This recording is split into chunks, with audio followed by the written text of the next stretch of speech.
Who would have imagined that people could really turn into water?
It's time to pull the trigger.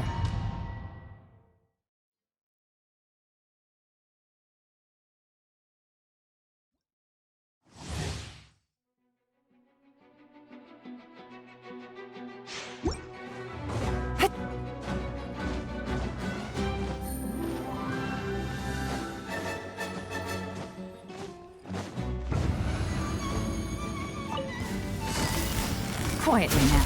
Gang's up. Until Allow me! Ship on up! Over here! Be amazed! now disappear. Torrent, bring refuge! Gotcha. Here comes the finale.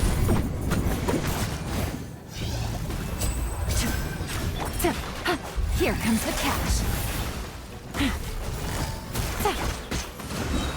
Cue the spotlight! Surprise!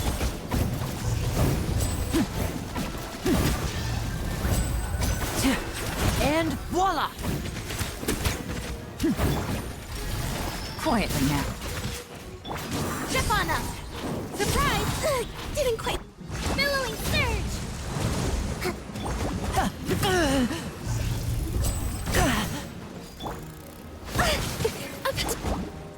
Be amazed! Over here! Ship on up! Things are about to get dicey. Busted. Step right up. A round of applause. Covenants of the deep! Hold the line!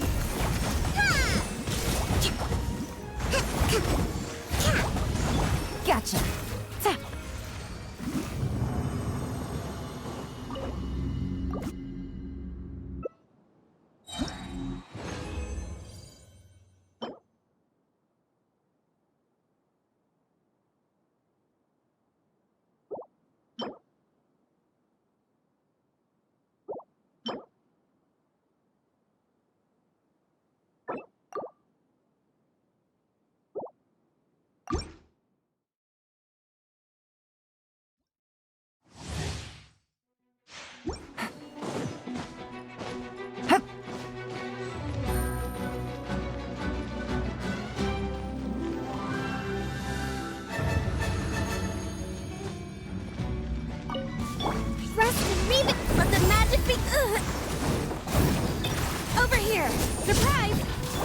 Busted. Game's up. Fun is over.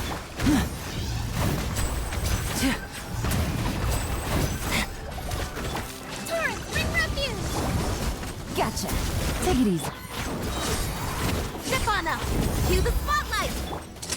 Let's get this show on the road. Now disappear. Busted. Things are about to get dicey. Over here! Surprise! Covenant of the Deep!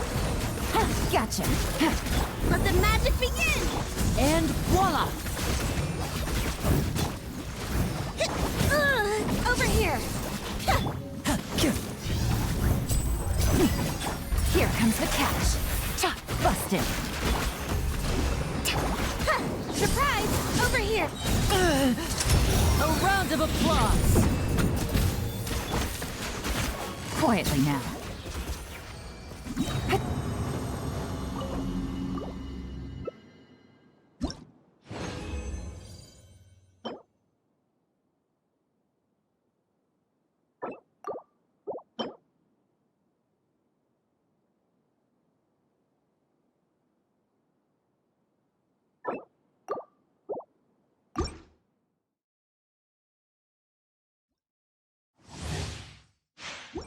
Take it easy.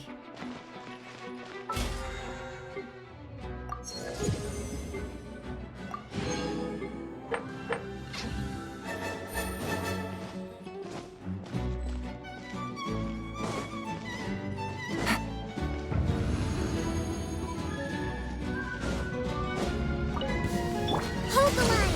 Be amazed! Oh! Gotcha. Things are about to get dicey. Step on up! Billowing surge! Over here! Step on up! Busted. Let the magic begin! Let's get this show on the road.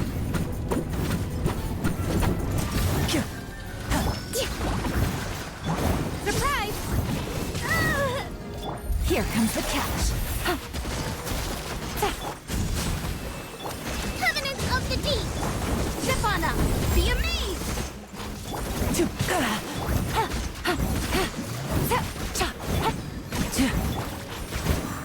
Over here! Surprise! Allow me! No! Things are about to get dicey. Gotcha.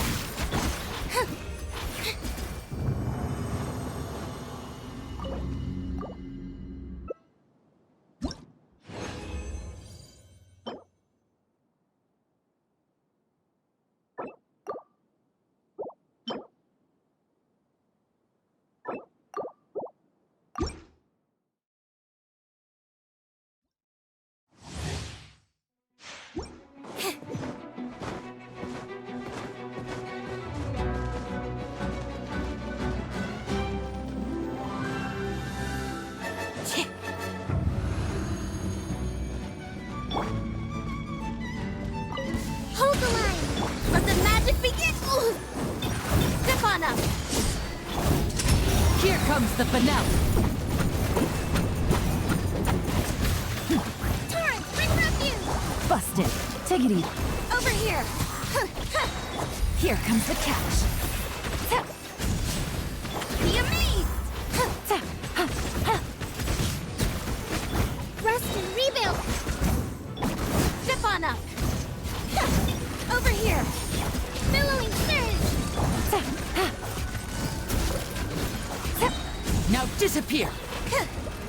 Cue the spotlight! Step on up! Things are about to get dicey. Gotcha. Allow me! Let's get this show on the road. Step right up. Busted. Here comes the catch. Didn't quite dodge it. Surprise! Over here!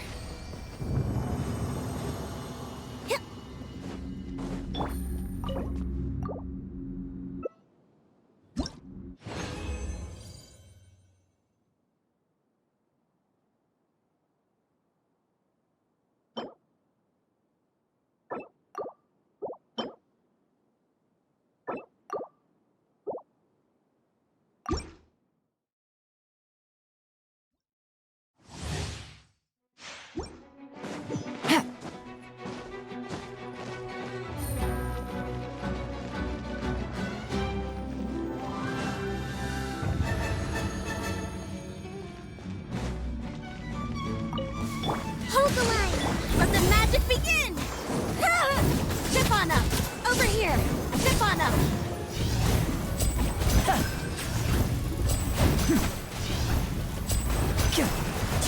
Covenants of the Deep! Quietly now. Surprise! Cue the spotlight! Here comes the finale.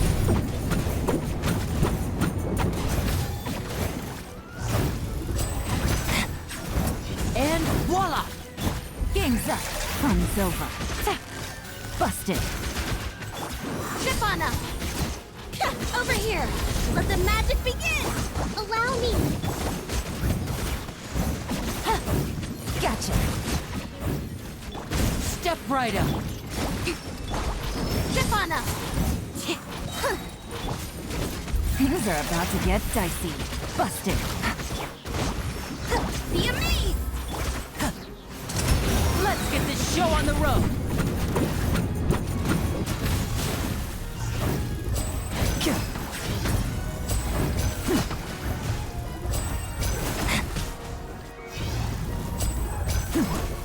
Gotcha. Take it easy. Surprise! Cue the spotlight! And voila! Torrent, bring refuge! Here comes the catch. Quietly now.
Take it easy. Now disappear! Step on us! Be amazed!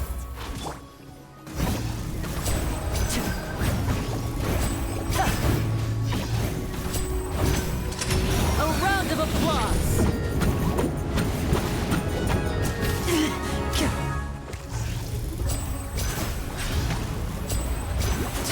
And voila!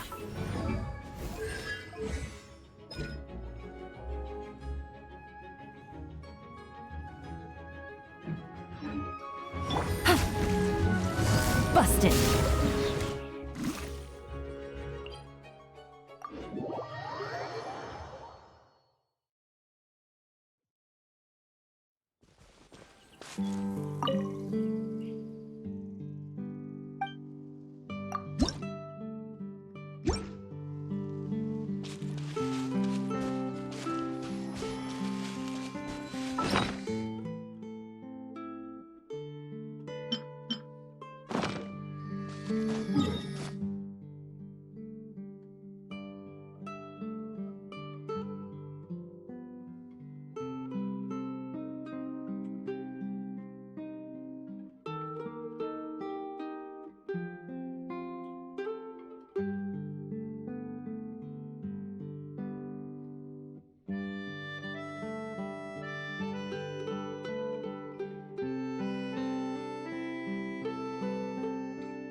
There's still a long road ahead.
I came here several times with my father when I was little, but stopped eating here as often after growing up.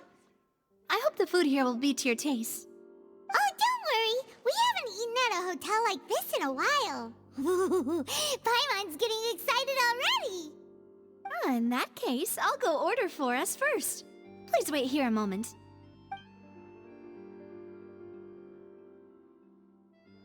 Ooh, everything looks so good.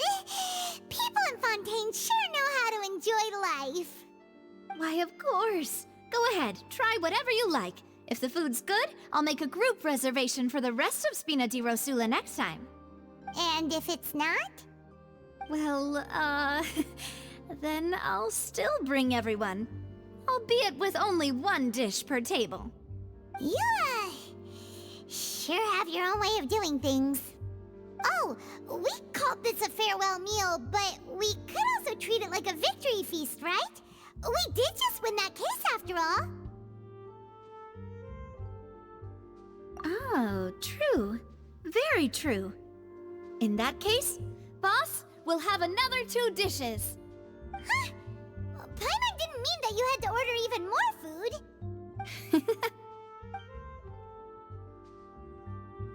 Speaking of cases, do you think that the mastermind behind the serial disappearances will get caught soon now that this has all happened? Well, we've certainly taken a big step forward, but I feel that's about it. We know that there's an organization that means to dissolve these young women, but we still don't know what they are really after. If it hadn't happened right in front of us, Paimon wouldn't have ever believed that a person could be dissolved like that. Right? Yet it was because this was such a preposterous notion that the investigation could never really move forward before. Ugh. If only that guy could have finished speaking! We were so close to hearing who was behind it.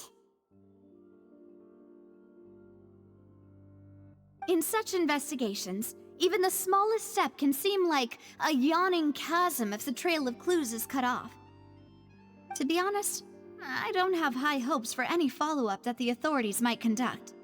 It's not that I don't have faith in their ability, it's just that a different perspective is required in some matters. It's easy to guard against and deceive a single narrow perspective. A shift in thinking is required at such times in order to produce a breakthrough, which is exactly why the Spina di Rosula exist. Those highfalutin folk are not all-knowing.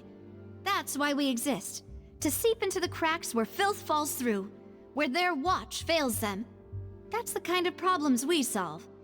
Seems Paimon thought things were simpler than they actually are.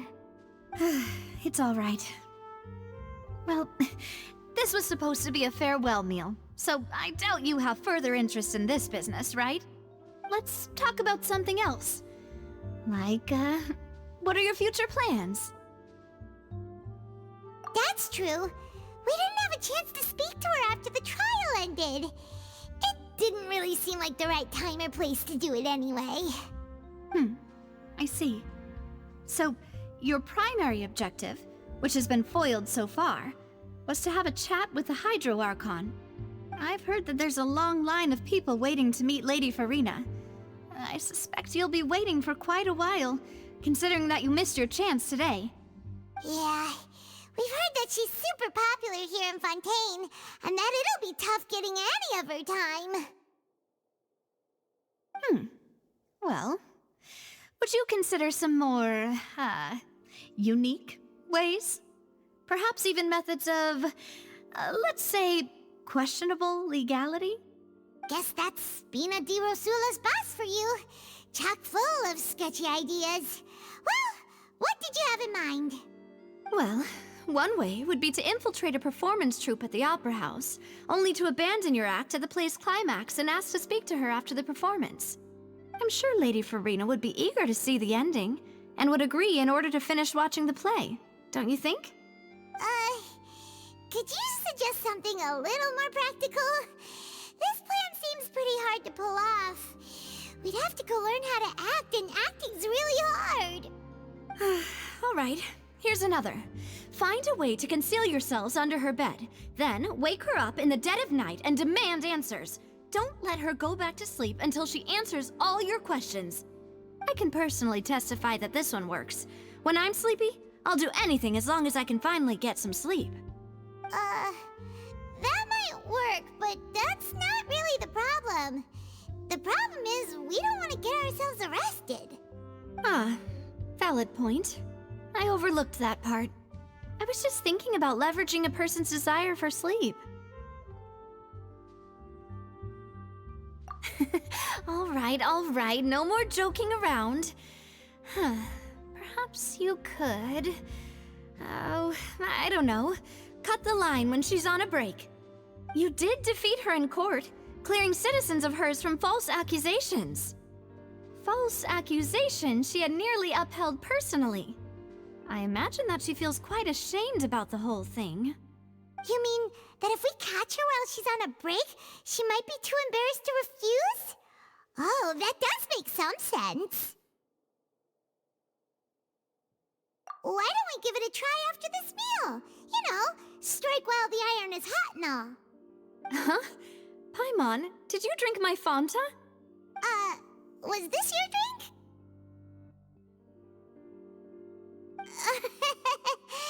Sorry about that. Paimon wasn't really paying attention and the cup was right next to Paimon. Would you like to order another? No, it's fine. We're just about done here. Honestly, Paimon wouldn't recommend Fanta anyway. It tastes kind of salty and icky. Is that so? Huh. Well, in that case, we'll have to blacklist the Fanta here then. If we're all finished eating, then I'll go pay. Yeah, we're stuffed. Thanks for the treat, Navia.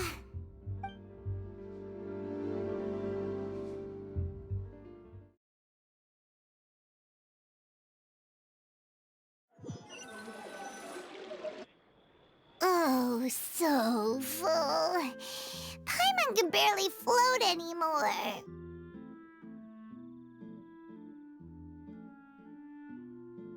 Can't you see Paimon's barely an inch off the ground? Okay. As for expenses this month, we're left with... Hey, Navia! What are you doing over there? Oh, nothing. It was just a meal, you know? Nothing the Spina di Rosula can't cover.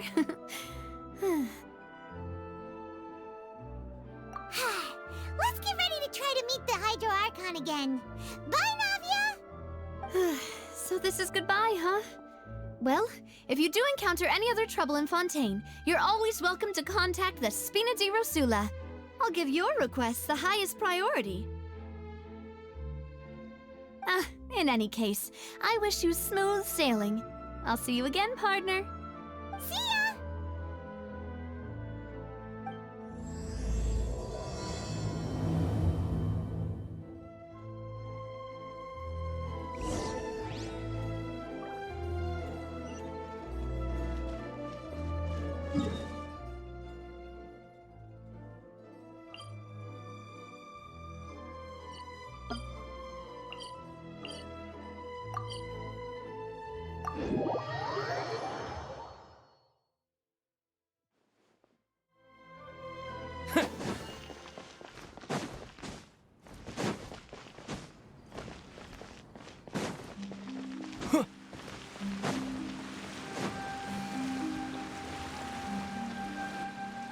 There aren't many people around anymore.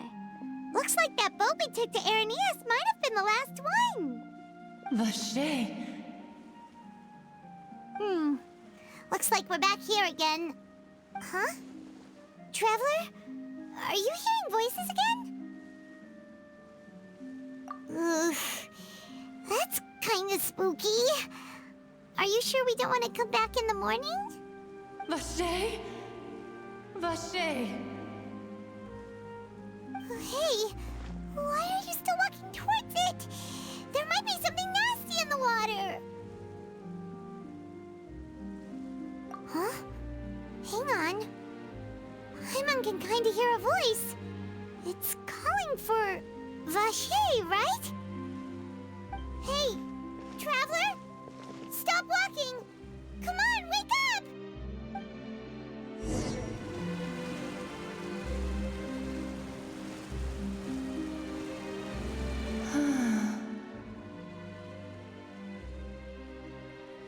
Vache, are you... my dear Vache?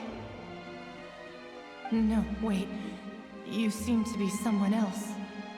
Do you know Vache? Do you know where my love is? Wait. Who am I? I'm very sorry. I fear I do not know. My memories feel like they have been washed away like a flood. So many fragments dissolved amidst the tide, never to be recovered. How much have I lost? How many things that I once held dear while on land have I since forgotten? Yes, that is what I was once. But now, I am but the consciousness of one who is lost, therefore. I do not know how I came to be like this either. I only vaguely remember being covered in light blue water, and then all grew dim. I also remember going to many places. I loved adventure, loved exploring places of peril. No matter where I went, Vacher would go with me. I knew how dearly he loved me. And I also loved him equally as much. But now, we can no longer go back. The pain of such parting. I never knew how heavy it could be. No, our reunion no longer has any meaning. There is no way for us to create any new memories. The thought of me gives him no succor. So let it lie forgotten beneath the waters. If you meet Vacher, tell him not to look for me. Tell him to move on. That is the only thing I still remember. Perhaps that is so. As I was submerged in the waters, losing consciousness, I saw Vacher above the surface. His eyes were filled with such sorrow, such longing. If only I could have comforted him, told him that I did not suffer. Indeed, I had felt a great warmth. Is that what you call it? Dissolving? If anything, I consider it a form of release. It was a state of neither fear nor frenzy, with only an endless peace, like the water's still surface. I could also liken it to being a thirsty person who drinks water for the first time, and only then sees how they have lived for so long in a world of endless want and anxiety.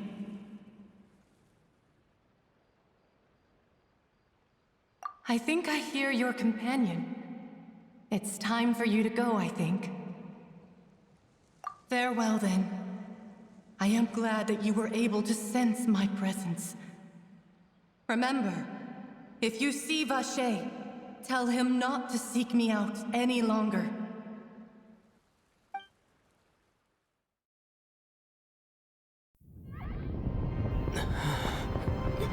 Wake up! Come on, hurry! Navi is outnumbered!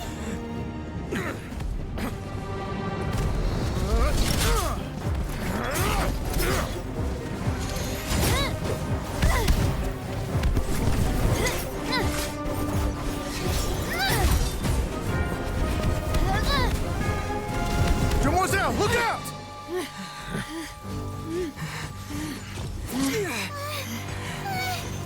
Dear God, it's a whole army of Gardamex.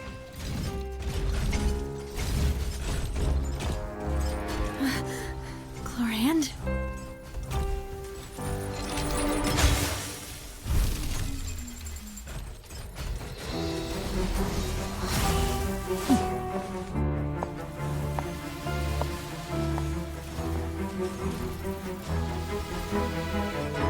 Quick, now's our chance!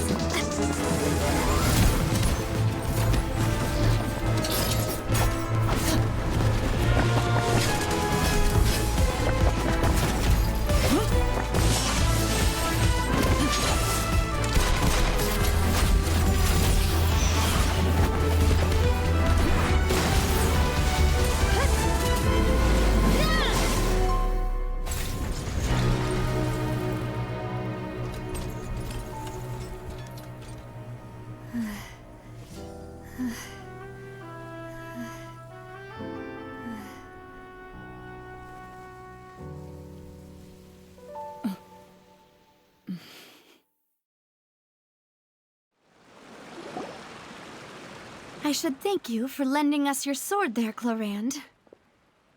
But before I do so, could you explain how you managed to show up here? I followed you. It seemed to me that danger has followed you more closely as of late. I believe that following someone without their knowledge is actually called stalking, is it not? Mr. Callus's last wish was for me to ensure your safety, and I will not betray his trust. He would do the same, were he alive today. Do not speak of my father! Sorry, Demoiselle. I was not strong enough. Thank you for your aid, Miss Clorand, but do keep an eye out for your manner of speech. I believe we all wish to avoid unnecessary emotional harm. Sorry, I did not consider your feelings. Whatever. What else do you know? How did you come to the conclusion that I'd be in grave danger? I doubt I know much more than you, but I believe that the mastermind behind the serial disappearances is very powerful. Your performance tonight will almost certainly attract their attention. I'm sure they've known about me. To be honest, I'm shocked it's taken them this long to act against me.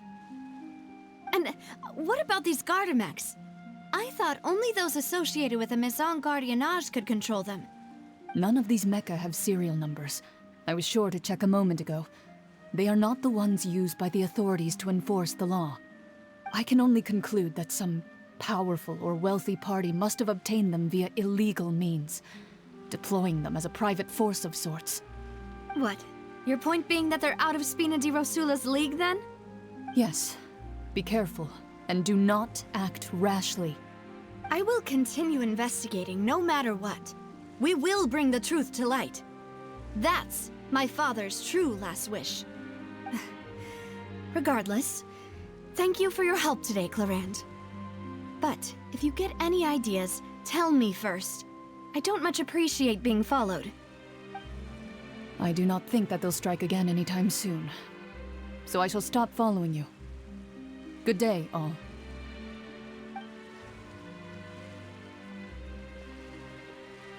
Right. I suppose that's the best news we've gotten today. Demoiselle, I believe that Miss Clorand was being sincere with you. If we tried, we could attempt to thaw relations a little. I know, she's... Oh,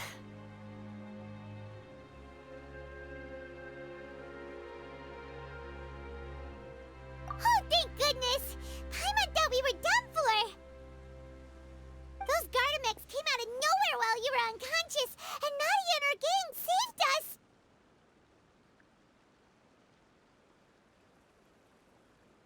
Oh, and there was that champion duelist named Clorand who came out to save us too! We got lucky there. Paimon probably couldn't have fought them off otherwise. Oh, come now. Forget all that polite talk. That wasn't really a farewell meal we had back there. Not for me, anyway. In truth, I hope that every meal we have together shall be a victory feast. As such, we're still partners. There's no need to thank me. It will take 50 years for me to match Demoiselle's magnanimity. If it were me, I would have joined the Spina di Rosula on account of her goodwill long ago. All right, you two. That's enough. Actually, Navia, how did you know that we were in danger? You sure did show up in the nick of time. Well, to be honest, you're the one who tipped us off, Paimon. Huh? Really? Paimon contributed somehow? Ooh, Paimon's even more amazing than she thought! Yes, all thanks to you grabbing my drink by mistake. How did that help? After we parted ways, I was on the way back to one of our bases when I suddenly thought of what you said. That the Fanta tasted kind of salty and icky. Fanta only comes in sweet flavors, so how could it have tasted salty? The color of the drink, if I recall, had also been a bit off. So the Fanta had been spiked with water from the primordial sea? Yes. So, if you hadn't drunk that cup for me... Spina di Rosula is preparing the grandest of awards for you as we speak for saving the boss. Huh. Really?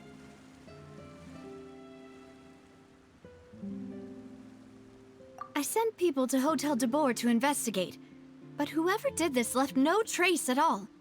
That's when I figured out that you might be in danger, and hurried here as quickly as I could. But why would they go after us, too? All we did was defend Linny in court and help clear his name. Ugh, now we're caught up in this mess, too, aren't we? Well, you did foil a plan that they were probably pretty proud of, and almost got their name in the process. Speaking of which, Did anything strange happen when you drank the primordial seawater? Well, it can't be a coincidence that the traveler fainted just now. He said that he heard that voice calling for Vache again. Oh, and this time Paimon heard it too, but it was real faint. Does this situation have to do with the primordial seawater then? Does that mean the primordial seawater raises someone's sensitivity to hydro when it's used on people who are not from Fontaine? That doesn't sound like too much of a bad thing, to be honest. New intel? While you were out cold? Well, let's hear it, shall we? Oh, that is important.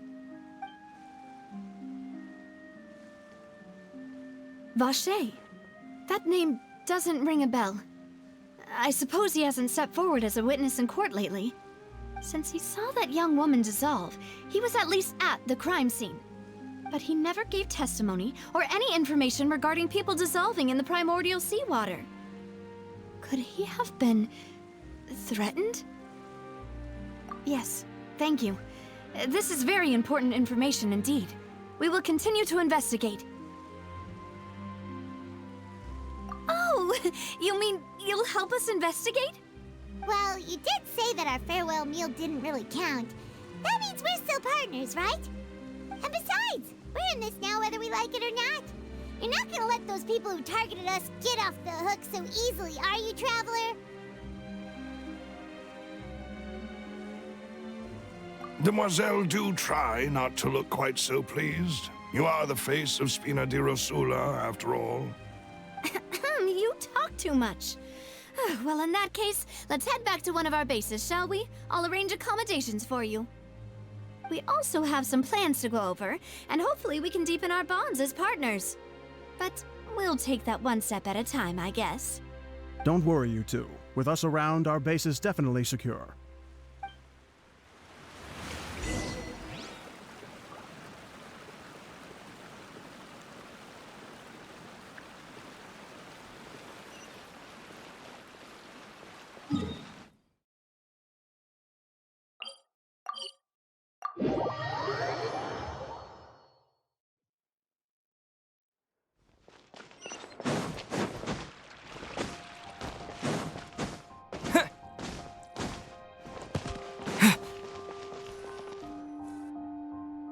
It's right up ahead, but let's make sure we weren't followed first.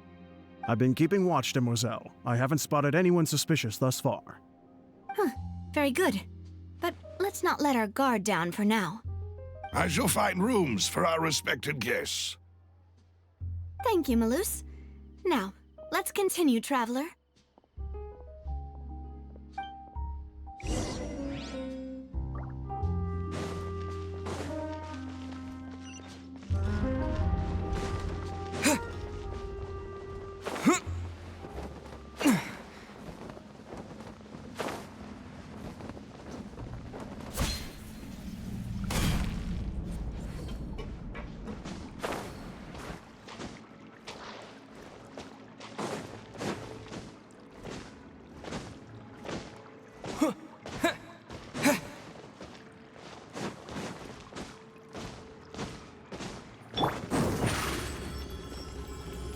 Surprise!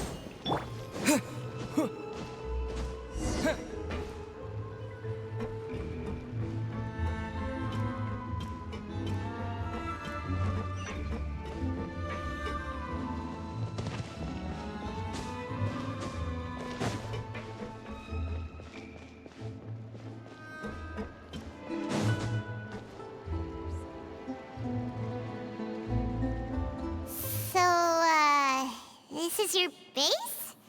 It's not quite what Paimon imagined. Your accommodations have been arranged. Under the present circumstances, I can confidently say it's the best we have. Well, our funds have been a little tight lately. After all, we don't allow illegal or unethical profiteering. In fact, our funds often come from citizenry who support us. Seems like it's tough times for everyone. But if you have the support of the people, that does sound like it's worth it. To be honest, our financial situation was a lot better back when my father was in charge a few years ago.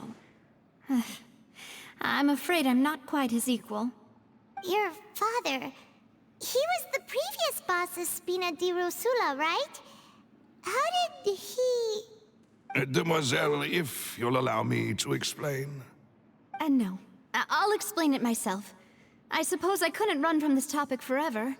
And as partners, this is something I hope they can understand. My father's name is Callus. Yes, the same one they call Callus the Unfaithful in the streets. 3 years ago, he was accused of murdering his own friend. But he chose a duel to defend his honor instead of standing trial. He died in the duelist's ring. Oh no. But I do not believe my father was a murderer. I'm sure he was set up. At the time, I believed that if he only stood trial and was duly investigated, something amiss would crop up and prove his innocence. But strangely, he not only requested the duel himself, but rumor has it that even after being seriously injured, to the point where he could be deemed as having lost the duel, he refused to surrender, determined to die in the arena. 3 years later, I still don't understand why he did that. How could he protect his honor if he's dead? If anything, he gave up his chance to defend himself. The closest piece of info I have is that my father had been investigating the serial disappearances case at the time of his death. Ah, so that's why you're so determined to get to the bottom of that case. That's right. I've also tried to investigate the murder my father was implicated in, but I haven't found a single new clue in my countless reviews of the investigation records. However, I believe that if the murder case is related to those behind the disappearances, they must know something. I must know what really happened. Was my father coerced? Framed? Even if he really did kill his friend, I must get to the truth. If only he'd been more open with me when he was still alive. He even hid the fact that my mother died due to complications when giving birth to me. And now, here I am investigating his death. You really are a handful, aren't you, Papa?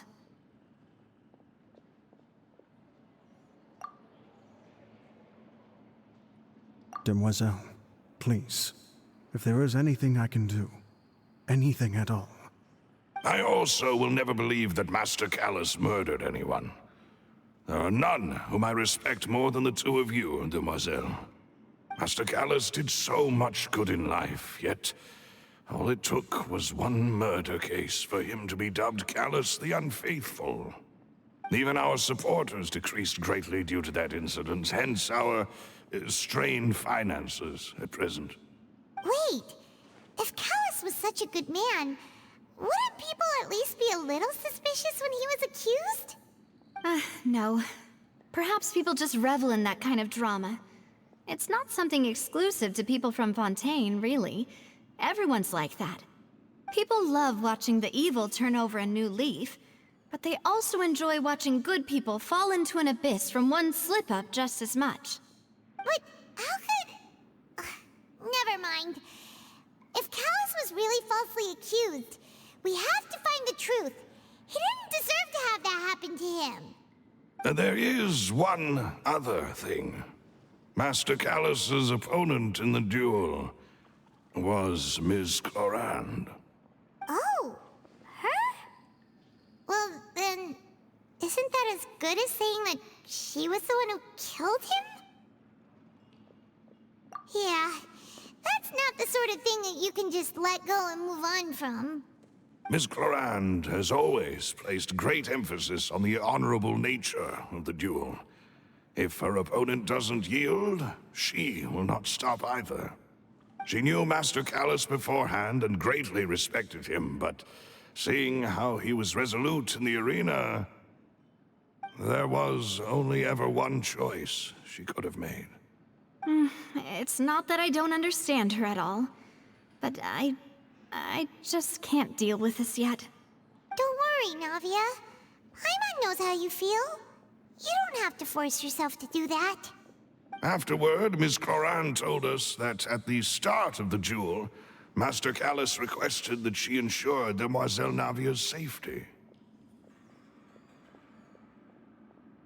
Yes, that is our understanding as well. Oh, Papa. What madness drove you to ask the person who killed you to take care of me? All right, anyway, that's the information I wanted to share with you. Even if it did sound like I was just complaining towards the end.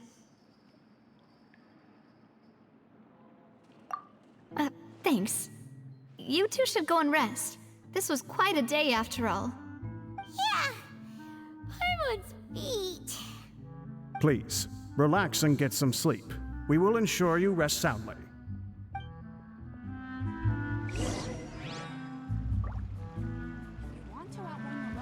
Whether it be responsibility for Spina di Rosula or Master Callus's death, it all landed on Demoiselle's shoulders so suddenly. This won't do. I must become stronger.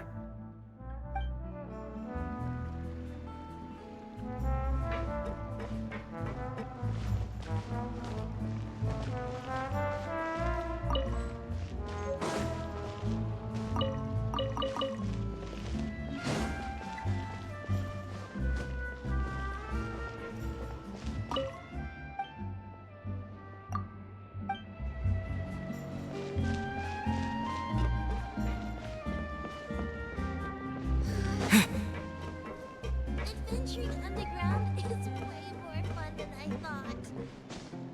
I guess I'm finally on the right path. Let's take it.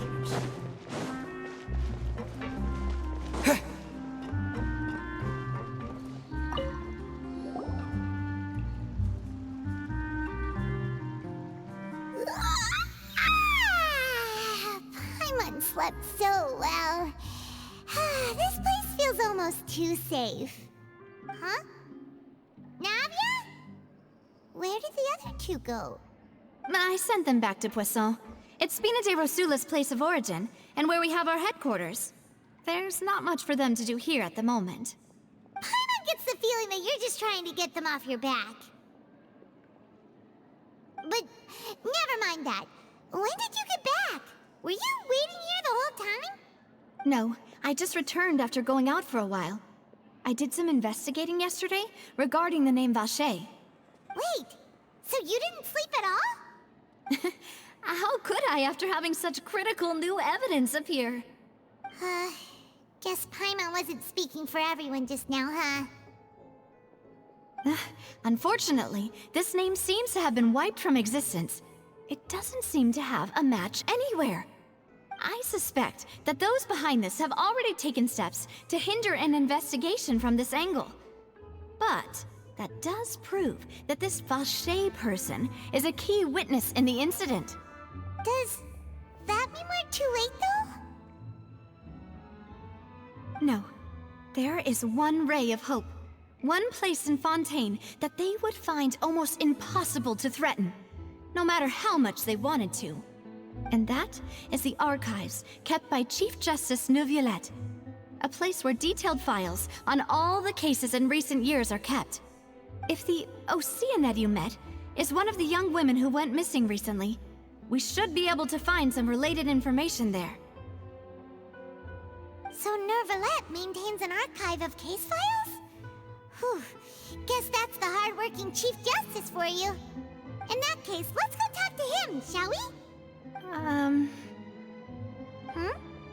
Aren't you coming along, Navia? Did you get tired? No, it's nothing. Let's go see the Honorable Chief Justice.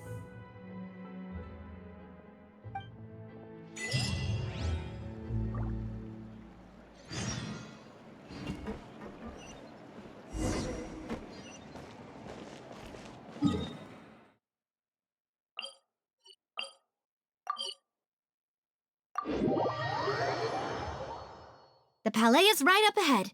Come on.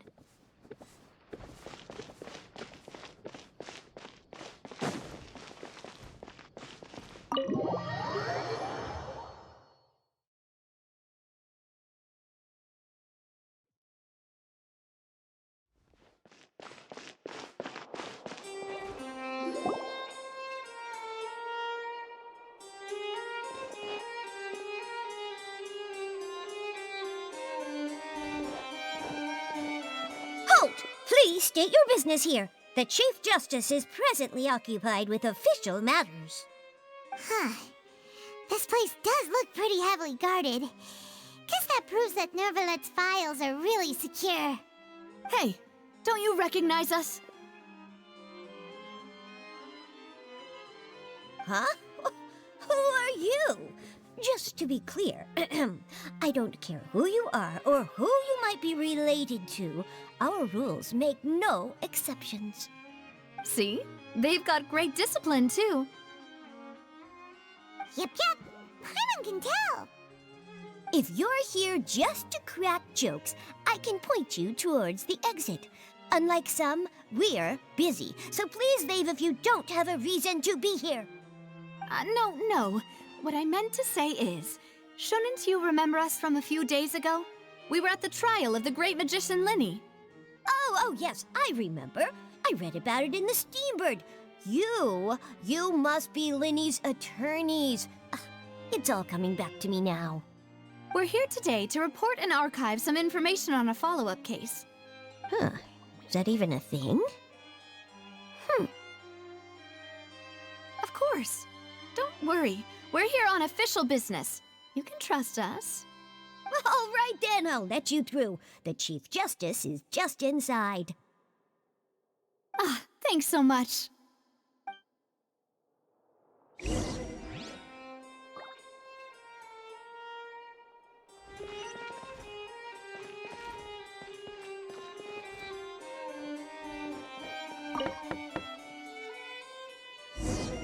Please come in.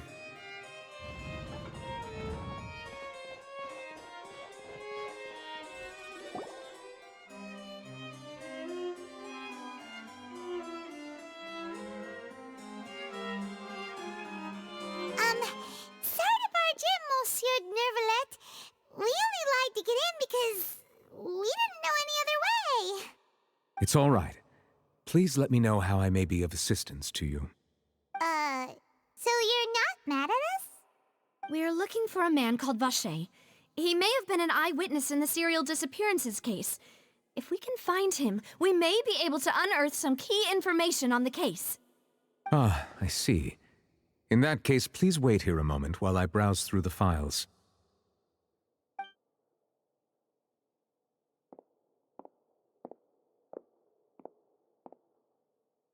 Who knew that Nervalet would be so easy to talk to?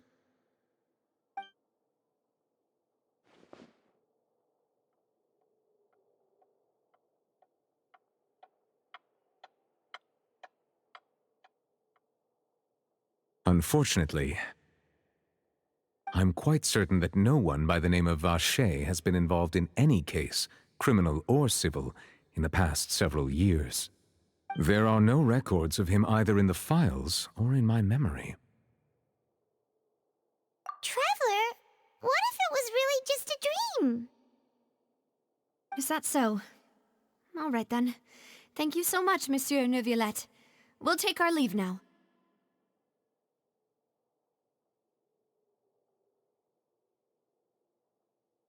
Ahem.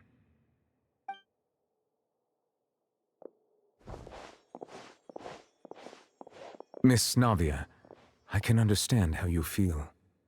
Your father, Callus, was a truly exceptional man. We deeply regret his passing.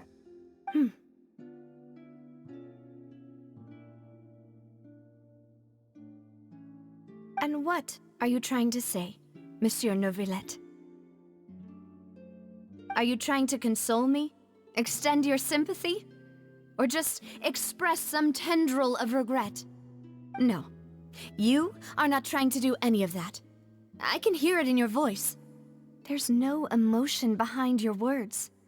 You only said those things because you felt like you should.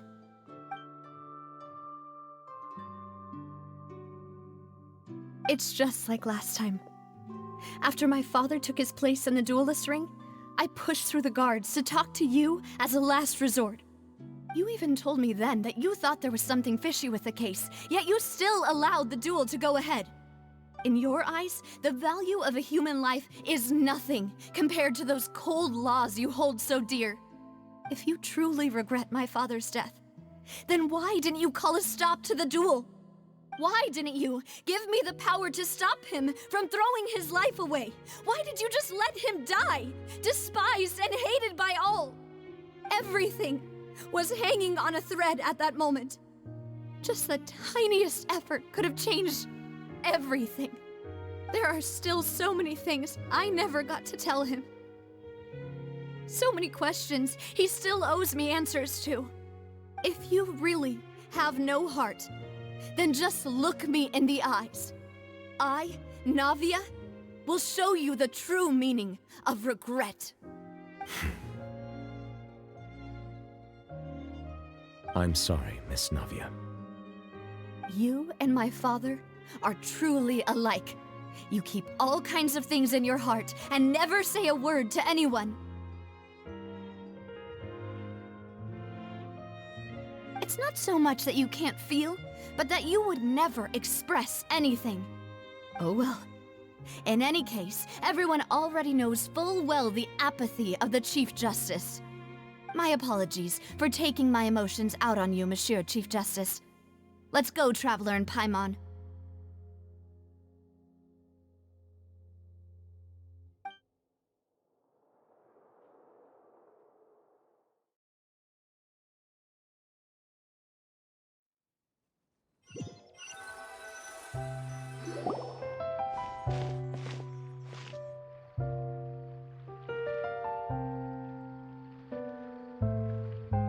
Navia, are you okay?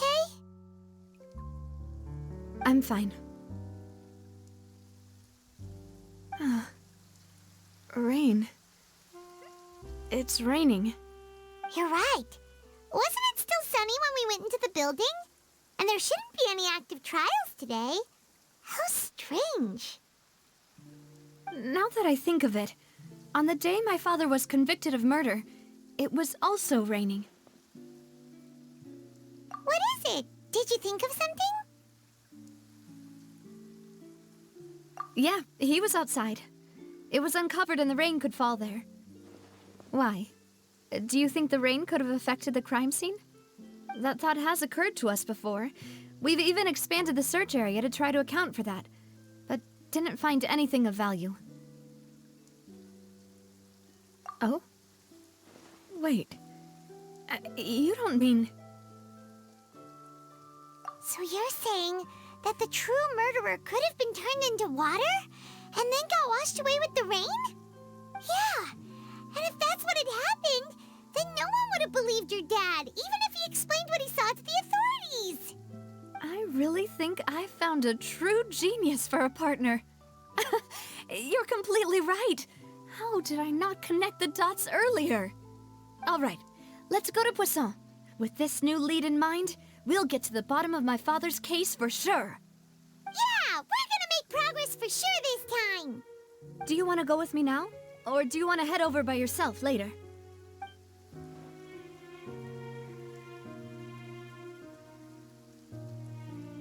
Great. Let's go then.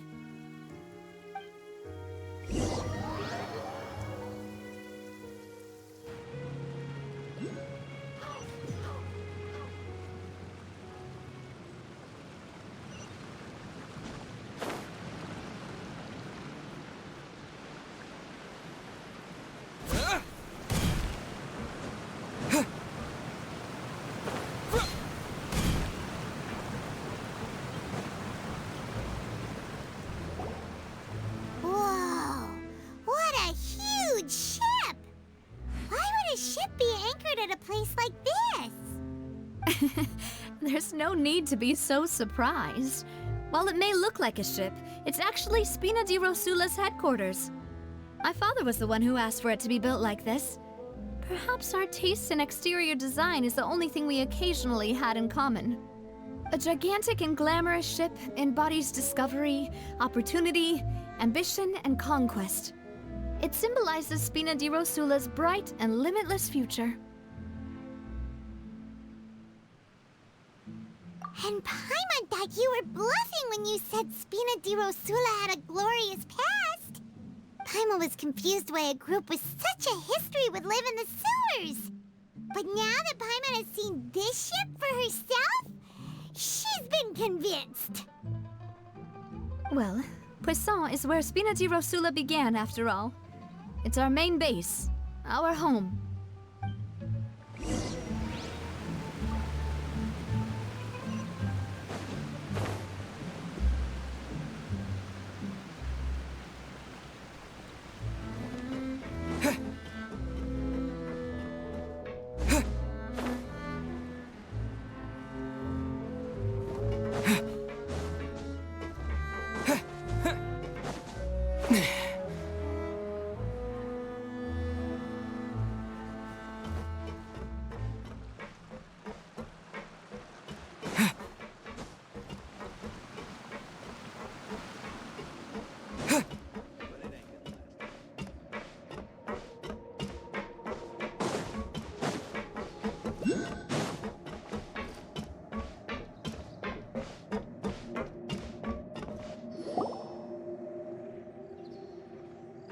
Melus, we're back! Apologies for the wait, demoiselle, and our most important partners. You said before that you still had some business at the court. What brings you back to Poisson so quickly? About that. It's because my partner here reminded me of something really important. You see, what if my father's case had something to do with water from the primordial sea? You still remember, right, Melus? On that night, it was raining? Yes, the case was quite similar to that of Mr. Linney's. Both were what you'd call impossible murders.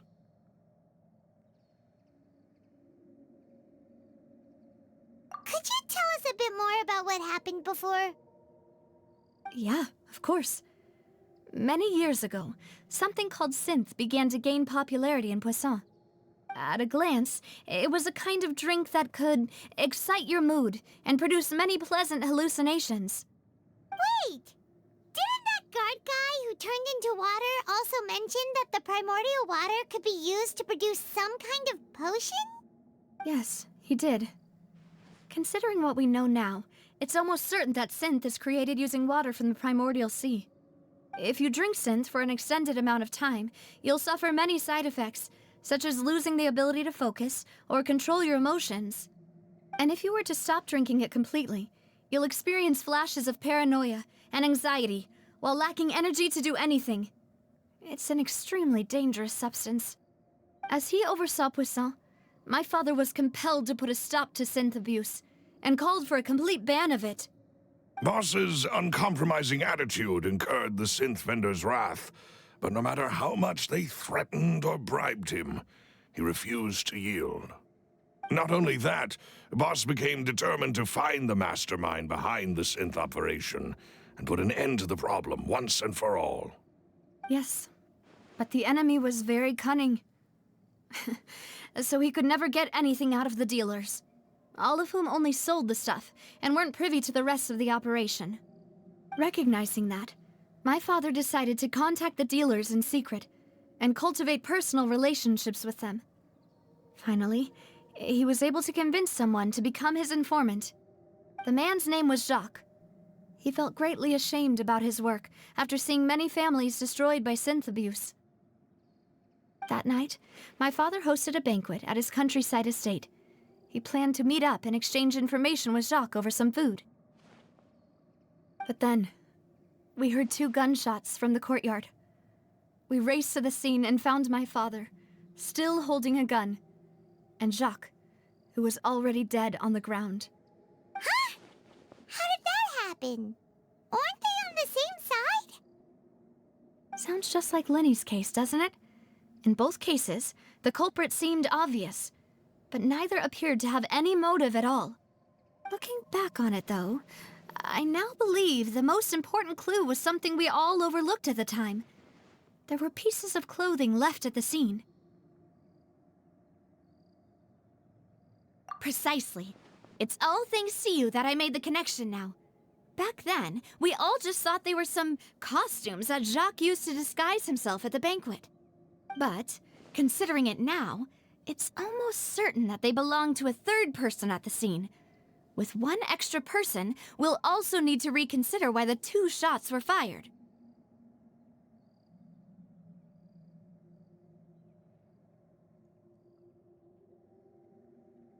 You're right. We still don't know what happened. But my intuition tells me that we're on the right track to figuring it all out. I'm finally headed towards the truth. Jacques was an empathetic man who was infinitely remorseful for his past actions. It's unlikely that he turned on Boss with 0 warning. I think this 3rd person is probably the key to the full truth. On that note, however, even though this will not please you, demoiselle, as your and your father's butler, I must still offer a word of warning. Our opponent is insidious and cruel. They are extremely difficult to deal with, and Boss has already lost his life trying to bring them to justice. Even though Spina de Rosula has lost most of its former glory, Poisson has welcomed a new time of peace, and we have been allowed to live out our lives. There is no need to follow your father's path. It would be both wise and in line with Boss's wishes to step back and give up on the case. If that's indeed what he wished for, then he should have told me that himself. Was I not the closest person to him? And yet, I was the one most kept in the dark. What was the point of him dying without sharing any of the secrets he knew? Did he manage to protect anything in the end? Synth is still here. Callus the Unfaithful is still his epithet. And Spina di Rosula is barely getting by. Nothing has changed. Did he think I'd just accept his meaningless death and live out my life just as meaninglessly? I've never accepted that, ever. Not since that day, and certainly not now. I want to find out the real answer for everyone's sake. For the missing girls, for the victims, and for myself. Navia. This is indeed the best moment to act. Your partner appears to be quite reliable, and more importantly, demoiselle, I think you're also ready to take this on. So you do know something else, Malouse? Yes, I do. In fact, even before that banquet, Boss already knew of the connection between Synth and the serial disappearances case. But what drove all the tensions to the boiling point was the revelation that you, demoiselle, had been selected as the next target to disappear. What? Boss also didn't tell you that he had been diagnosed with a rare illness. The doctors told him that he had no more than 5 years left to live. And the serial disappearances case caused him great anxiety. 5 years was nowhere near enough time to resolve this long-standing conflict, but once he passed away, all the danger would pass on to you. Knowing all of this, he decided to use one final intimidation tactic before his death. He claimed to have already gotten his hands on some key incriminating evidence for the other side, and even told some members of Spina de Rosula about the details. But as long as you remained safe, he would not share the evidence with the public.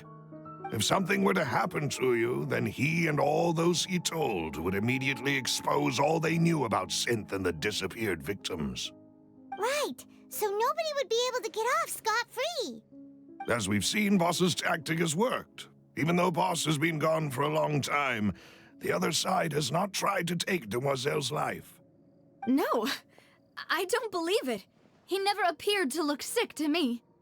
No father wants their daughter to see them weak and haggard, especially someone as proud as Boss. To him, dying in a duel and suffering lasting dishonor as the Unfaithful were still far preferable than losing face in front of his daughter. So he chose to die in silence, so that he could protect me. I'm afraid you're not understanding this correctly, demoiselle. What Boss wanted to hand to you was not a parasol, but a sword. If Boss's spirit could hear you telling me that you want to find the answer for the sake of everyone involved, I'm sure he'd be extremely proud. That fool. Couldn't he have just given it to me straight? No. He might have set up everything precisely because he never thought I'd be able to understand him. Is that the amount of confidence he had in me? And what if I was never able to make it to where I am now? Yeah. I suppose that's true. With the way he'd set things up, if I had wanted, I could have just lived out my life without a care in the world. But thankfully, he rarely talked to me about complex matters, and thus understood little of me as a person. In this case, he really didn't need to give me an easy way out. Malus, what was the key evidence that he shared with you? It's the location where synth is produced. Essentially, it's the enemy's headquarters. When he was threatening the enemy, Boss didn't share the specifics of the incriminating evidence he found. But if you want to use it against the enemy, you'll still have to take several things into consideration. Why? If we know where the place is, can't we just go storming in? You mustn't forget that we're fighting against a mysterious and dangerous organization that's been in operation for decades. There's no telling what might be lying in wait at their headquarters. We also have no idea what kind of evidence we may be able to find inside, nor what people we may be able to capture. But a single visit to their headquarters would be tantamount to a formal declaration of war. The worst case would be that we leave empty-handed, but also open ourselves up to full retaliation. Then, in that case, why not work with the Fontaine authorities? Well, you saw one of them dissolve during Mr. Linney's case. We have no idea just how thoroughly they may have been infiltrated. Huh. That's true. Seems my father really had no choice. But things are different now. It should be a lot easier to prove the other side's guilt, now that we've connected Synth with the disappearances case. You sound like you've put a lot of thought into this, Malus. I am the butler, after all. I live but to serve the boss and Demoiselle's will. I've always been willing to take on any kind of risk for your sake. But considering my relative lack of ability, I've spent my time keeping secrets, performing basic investigations, and waiting for the right time to come. Thank you for all of that, Malus. Have you discovered anything new in the past few years? Let me think. One conclusion I came to was that the enemy must be quite familiar with Spina di Rosula, or at least have an informant planted here.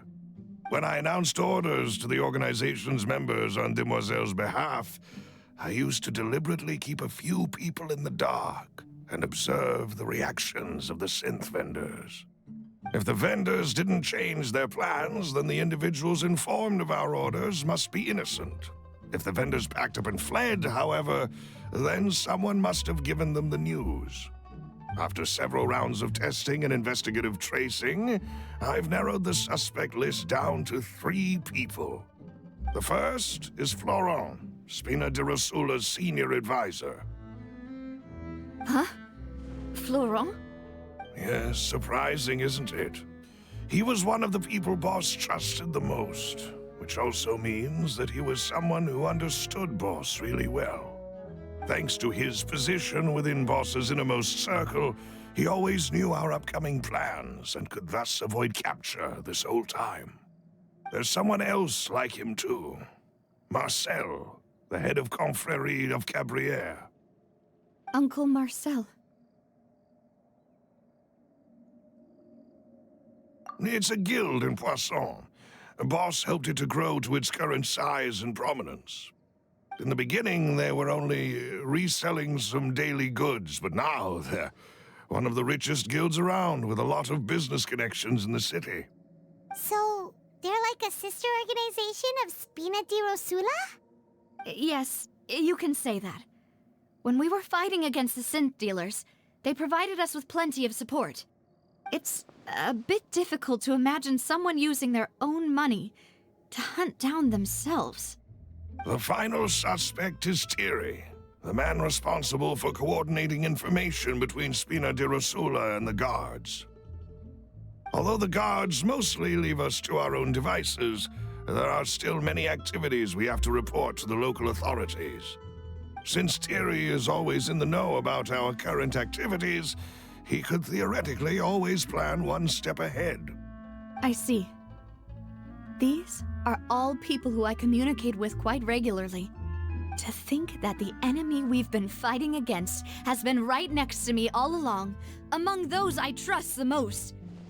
It's almost too hard to believe. If you want to investigate them, please take every precaution to not alert the quarry. Judging from our experience, the enemy is extremely cautious. Of course. And thank you, Malus. You've provided us with a lot of great information. You're too kind, my lady. I'm just doing my duty. And before I forget, proving Boss's innocence would also mean clearing him of blame in Jacques' death. After that incident, Jacques' wife and daughter were taken into the Spina's care. They still live in Poisson today. If it might help, you could also pay them a visit. I can make the necessary arrangements. Oh, thank you so much, Malus. You really are the best. A new case awaits, my dear partner. I hope we can work together to uncover the truth and end this case once and for all.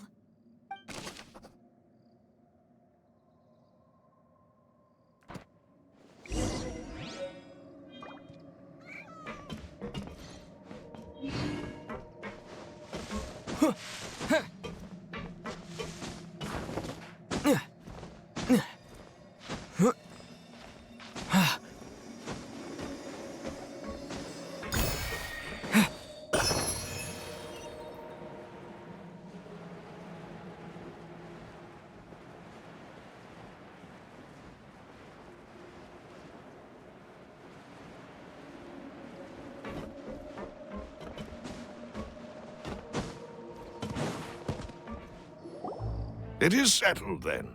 Please excuse me, and enjoy your conversation at your leisure. Thank you for arranging everything for us, Malus. Excuse me, miss. Do you need anything from us? Oh, Hey, Navia's all quiet. This isn't like her at all.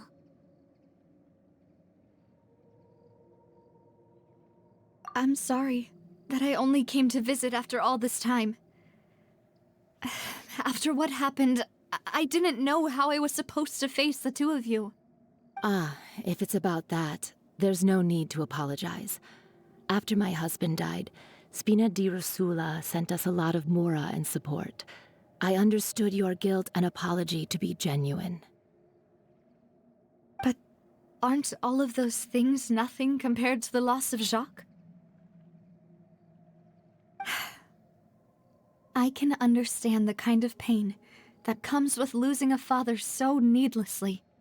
You don't understand at all. I didn't know how to face you, because I didn't know what I could possibly bring as a consolation gift. I know only the full truth could bring closure to you, and to all of us. I'm sorry. I appreciate the sentiment, but you don't have to carry all that guilt. On the matter regarding my husband, my daughter and I have more or less found our answer already. Would you mind sharing it with me? I really can't believe that my father could ever bring himself to shoot Jacques. I always knew that my husband's money was earned through others' suffering. He told me countless times that if he could turn back the clock, he would never go into the synth business again. He had many regrets, and felt that he took the idea of providing for his family too literally. For the longest time, he thought Mora was everything. So when Mr. Callis came to him with a proposal, he accepted it almost immediately. He tried to be as careful as he could, but even so, he was still found out by the higher-ups. They found out about his betrayal? Papa didn't say that exactly, but Papa did tell me that I should never be ungrateful. Before he left that day, he told me that he had no choice. It was only later that I realized it was his final farewell to the two of us.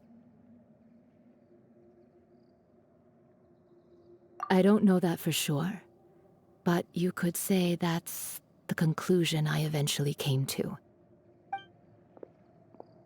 Which is why I'm the one who should feel guilty. Callus had always taken great care of us, both when he was still alive and after he passed away. Even if he fired the shot that killed my husband, it was likely in self-defense.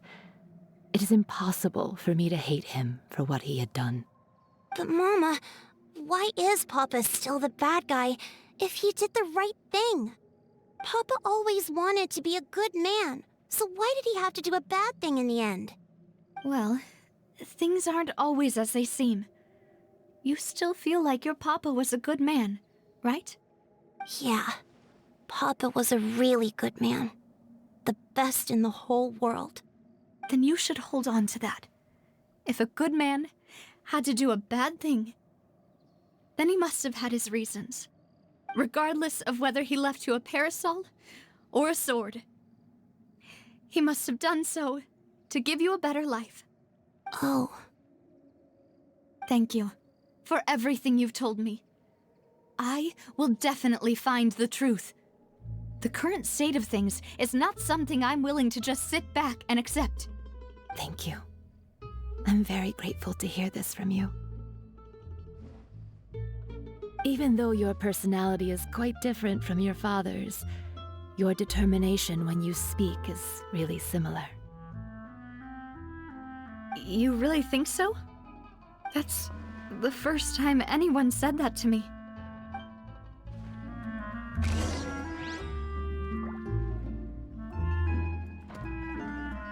I'll leave my husband's case to you. Thank you, Miss Spina, and Miss Spina's friend. Are you okay, Navia? I'm fine. Don't worry. Let's investigate the 3 suspects next. Florence should be nearby, and we should be able to find Thierry and Uncle Marcel in the city. I'll get myself together on the way, so please don't worry.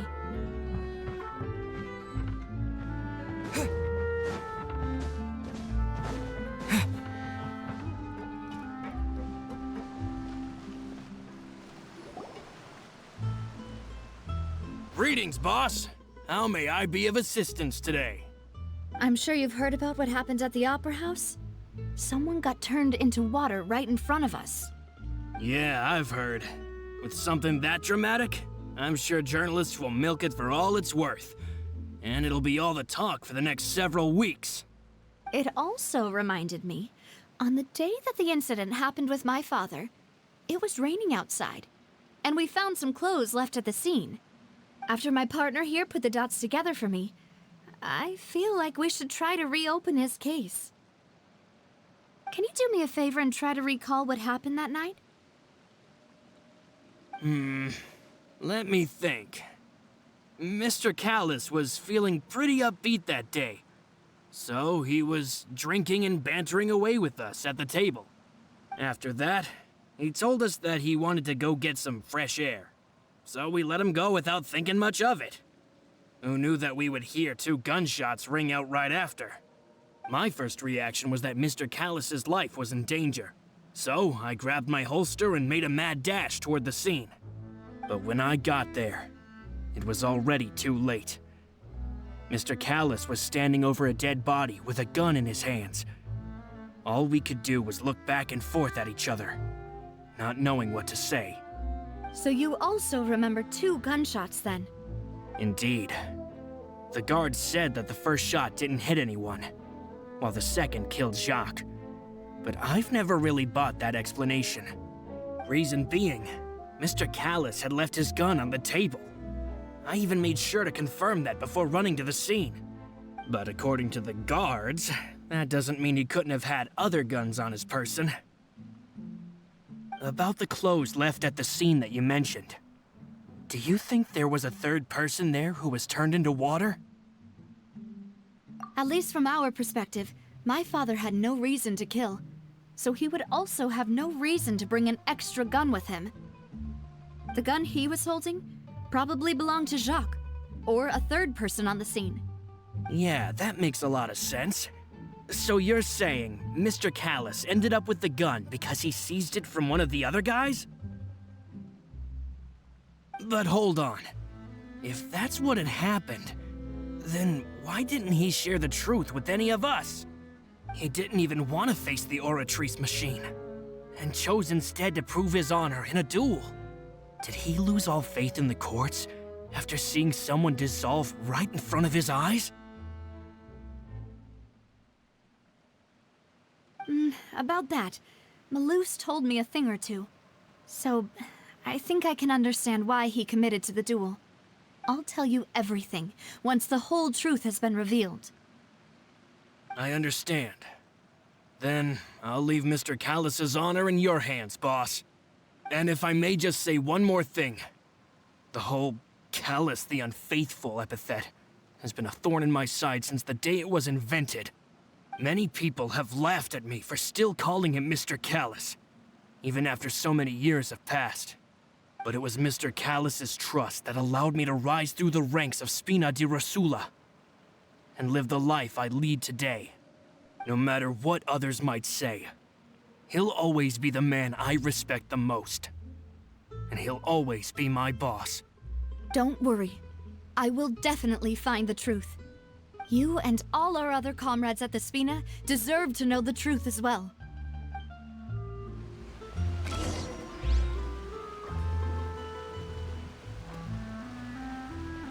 My apologies, boss, for that last sentimental bit.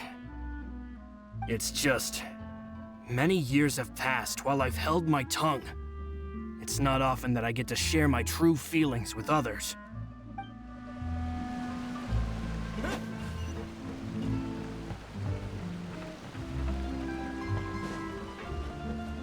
Intel is just like teachers.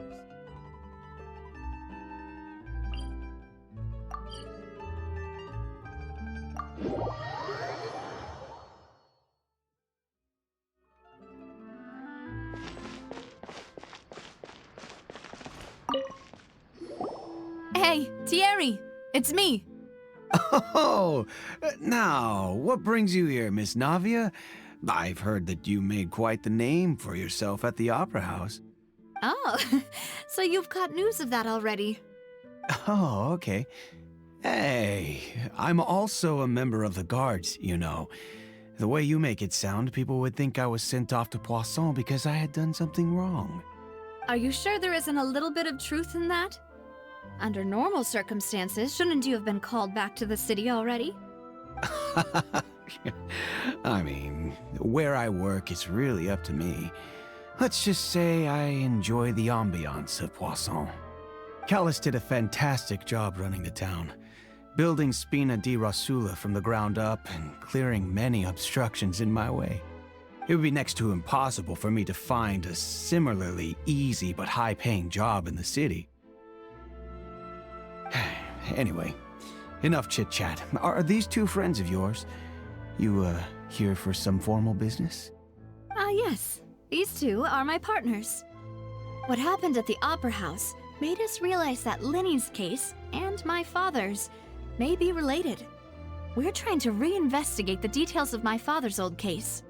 Ah, I get it. You think there might be more to the case now that we know people can be dissolved into water, right? I was also flabbergasted when I first heard of it. If you want to go through the original files from your father's case, I can help you look for them. That'd be much appreciated. Thank you. Actually, I have another question. Do you have the authority to dispatch Gardamex? Of course. Without them, I couldn't possibly handle Poisson on my own. Why do you ask? We definitely can't use them to forcefully get more evidence for your father's case. Well, you see, just recently, we were attacked by a horde of unnumbered Gardamex in the city. So, if you hypothetically wanted to do something against me, all you would need to do was get rid of the mecha serial numbers and send them after me. Then you think too highly of my abilities. Dispatching mecha is very different from controlling them. If I had to make an analogy, when you order a dish, the chef will make it for you. You can ask the chef to cook, but not to massage your shoulders or carry your baggage. If you try to make unreasonable demands, the chef would just think you're out of your mind and ignore you completely. The same goes for me and my Gardamex. Removing a serial number is also not as easy as you might think. There are a lot of complex steps to it, and it's almost impossible to keep it a secret. So I can promise you, those mecha were definitely private units. They're certainly not cheap. So, whoever their owner is must be super rich, powerful, or both. Now that you mention it, though, being in the synth business would definitely be profitable enough to afford this. Oh, then you're officially in the clear, Thierry. Oh, well, thank you for the vote of confidence, Navia. Jokes aside, I'd like to wish you all the best with your investigation. I'll be staying in the city for a little while, so just come find me if you need any support from the guards.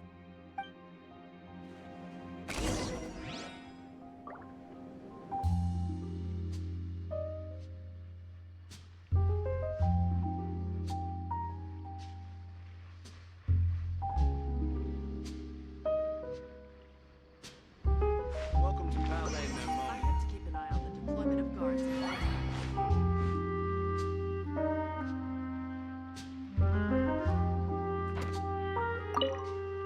I'll see what I can do for you in Spina di Rosula when it comes to guard stuff, but don't go advertising it to everyone else.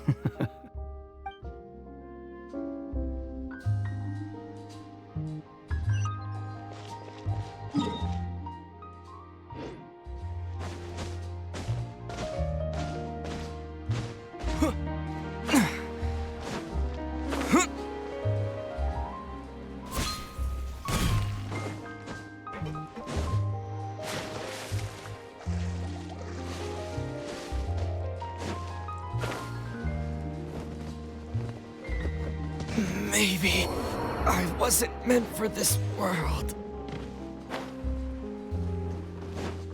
Hold the line!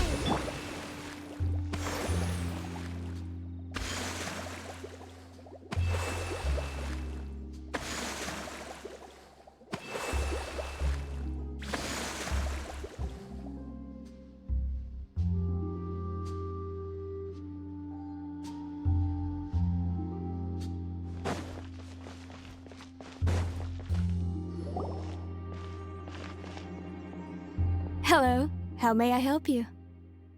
I'm here to see Marcel. Could you please let him know? You can just say Navia's looking for him. Sure. I will let him know right away.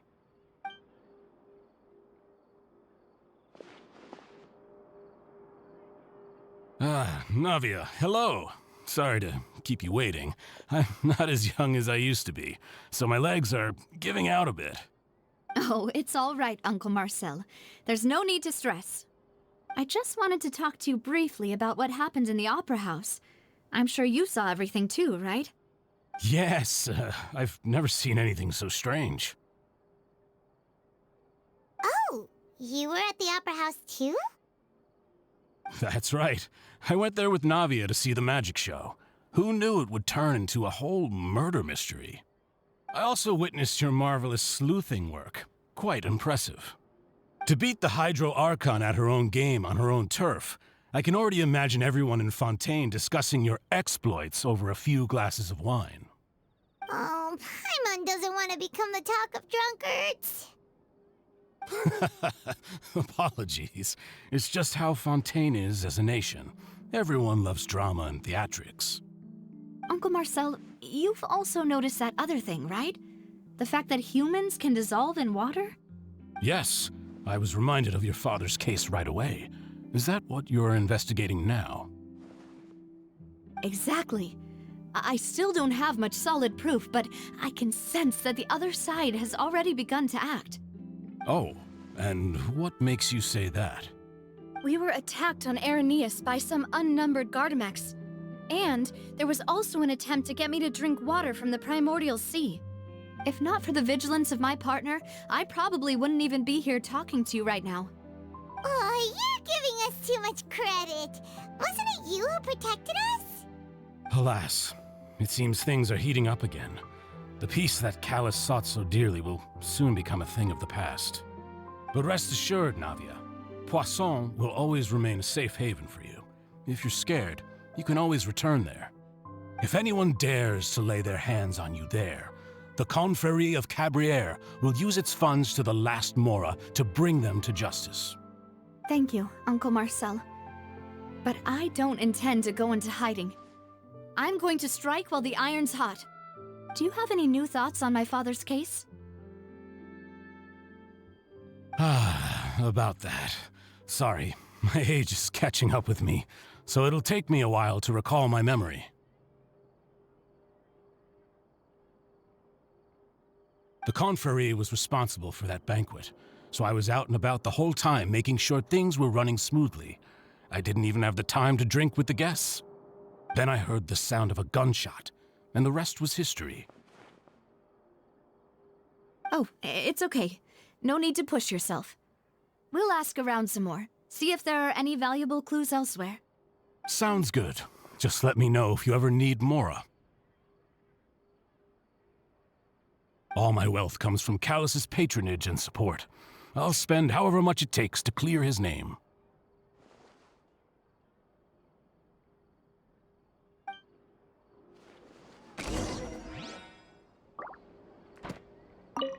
Alas, why do these kinds of things happen to the kindest people?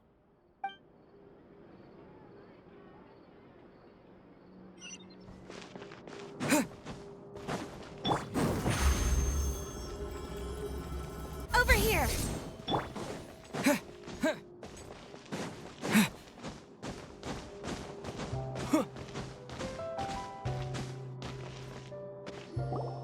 We've talked to all three suspects, purely based on their conversations with me. None of them sounded particularly suspicious.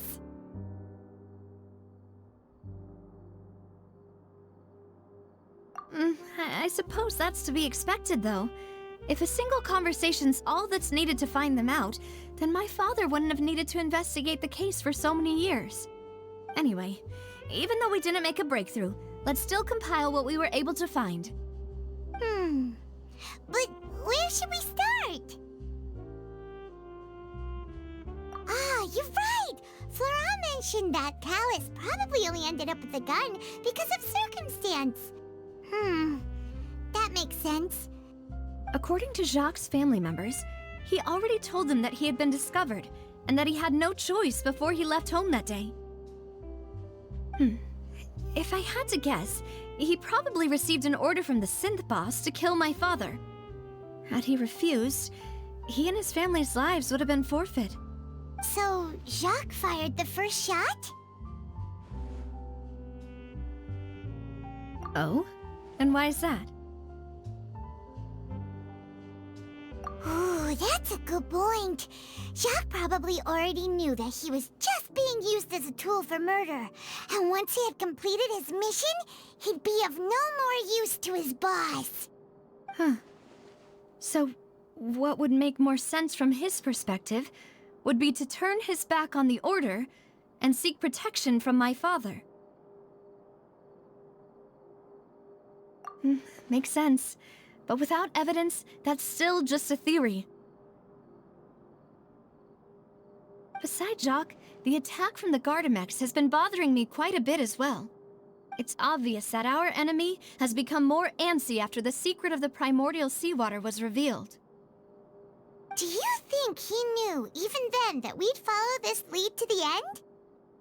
Given everything that's happened since, it's quite possible.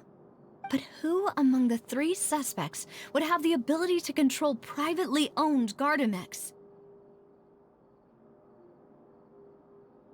Thierry, you say? Huh. It is possible that he's figured out a way to convert the Gardamex for personal use. But I didn't feel like he was lying when he was talking to us about the mecha. I also don't think he'd be able to keep that kind of tampering under wraps. Yeah, had he actually tampered with the mecha, we'd be able to prove it with a simple check of the guard's inventory. If the mecha were taken from the guards, it should be pretty easy to find out when and how that happened.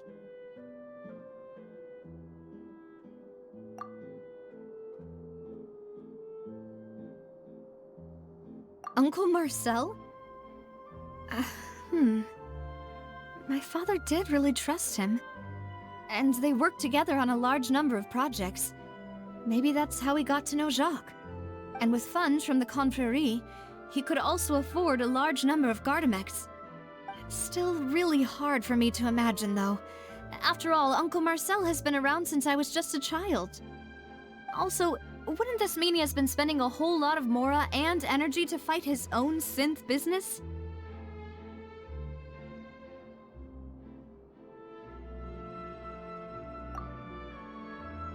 Florent? It is true that he was closest to my father, and thus had the best chance of learning about his dealings with Jacques. But as Spina di Rosula's advisor, his work mostly deals with personnel and security, so he shouldn't have much means when it comes to finances. So you're saying he's too broke to afford a mecha army? Exactly. He can't. And even if he could, I don't think he would be able to dispatch a whole group so quickly. Who could it be?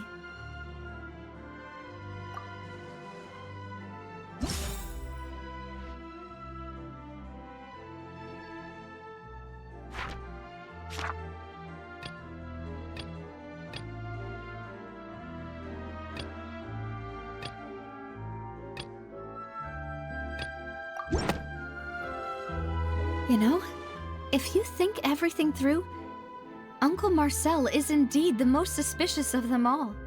Could we be missing other suspects? Malus didn't know about the people turning into water thing when he narrowed it down to these three, did he? Malus has always been very reliable, and his judgment of others' trustworthiness has been fair and well considered. When he laid out his case for the three, the rationale he gave me made a lot of sense as well. The suspect is knowledgeable about the Spina's internal affairs, has the means to dispatch Mecha to assassinate us, and possesses significant intellect and foresight.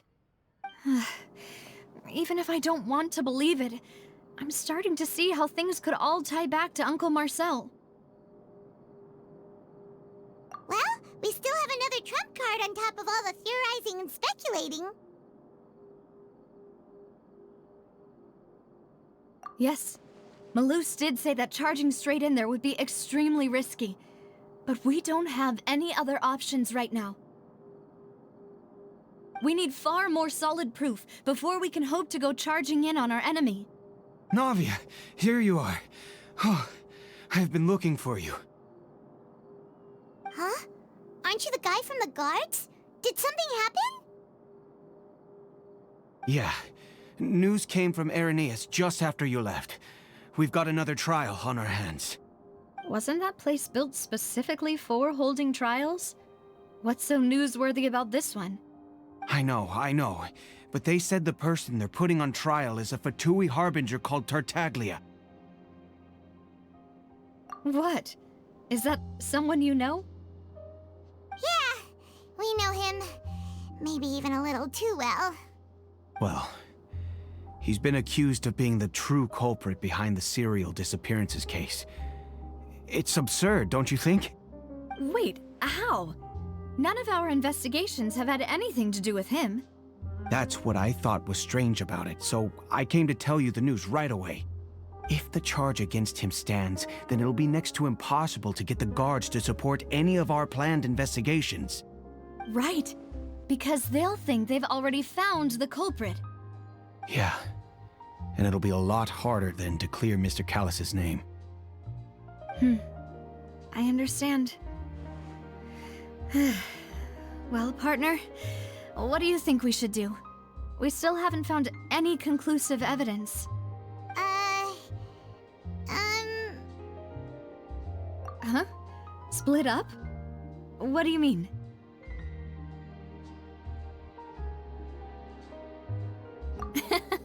Just as expected of my partner. Since this is a trial about the serial disappearances case, the culprit's attention will be focused on Arrhenius, leaving his home base wide open. You're right.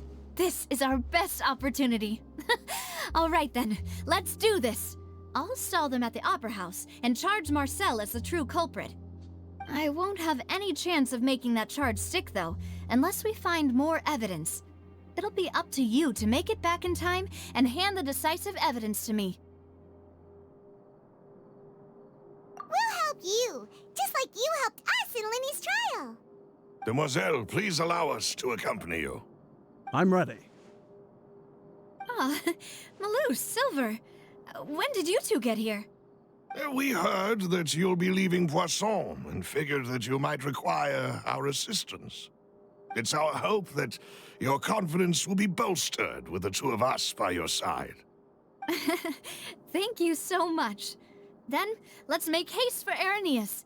Paimon, Traveler, I'll see you at the Opera House. See you then!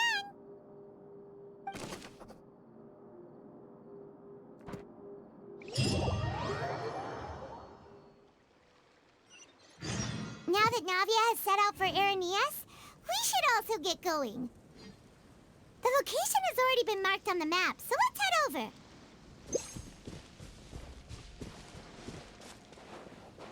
Go!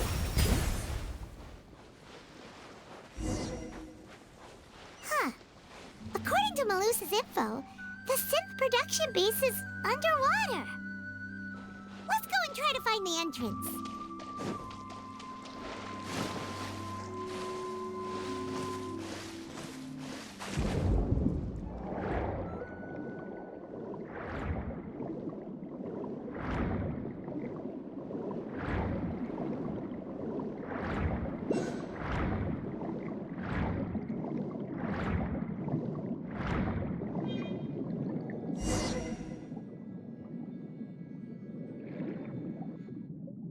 Finally found it! Huh. So this is the entrance that leads to the synth production base. It sure doesn't seem out of the ordinary at all. Ah, you're right.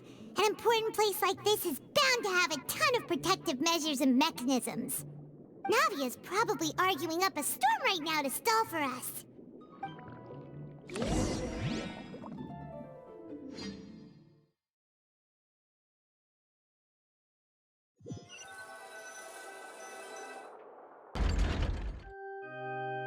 It would appear that I must repeat my question again, Mr. Tartaglia. Do you accept the charge that you are the true culprit behind the serial disappearances case? To be perfectly honest, I don't understand your country's complicated court system, or the reason why I'm being charged with something I've never even heard of. However, I did hear that people who have been charged can choose to participate in a duel to clear their name. Is that right? In which case, as long as I accept the charge, I can have an all-out fight with that champion duelist Clorend, right? I've got to admit, that's one of the most enticing offers I've ever received. When I privately sparred with her last time, she was obviously holding back. Real disappointing. Hey! Don't you understand? You're currently the prime suspect for a major case. This isn't the place for you to be looking for fights. Oh? Sounds like the Hydro Archon wants to lecture me on the ways of the Opera House. Then why don't you duel me too? I'm the kind of student that learns best in the heat of battle. No. That's not what I meant. Alas, it would appear that communication with the defendant is going poorly, and we have made very little progress. In that case, let me explain everything from the very beginning again. The goal of this trial is to determine the culprit behind the serial disappearances case. That case had nothing to do with him! You've got the wrong man! Huh? What's going on? Why is she interjecting again? I told you it couldn't be one of the Fatui harbingers. Miss Navia, this is the second time you've interrupted the court proceedings. I only tolerated your behavior last time because you were able to provide the court with a key eyewitness. But that was an exception rather than standard court protocol. I can very well charge you with contempt of court for your interjections. Oh, please. Did you ever think I had any respect for this place's pointless theatrics? We can put that discussion aside for now. I'm not here to argue with you. I'm here to charge the true culprit behind the serial disappearances case. And if my charges prove true, then Tartaglia here will be proven innocent by default, correct? Oh, a young lady has charged in and offered to clear my name. How fascinating. Well, I'd gotten half bored to death by all these rules and procedures anyway, so I'll take you up on that offer. So, Your Honor, is there nothing else for me to do now? You may take a seat for now in the audience, but that doesn't mean the suspicions against you have been lifted. Now then, Miss Navia, who is the person you would like to charge instead? That person is...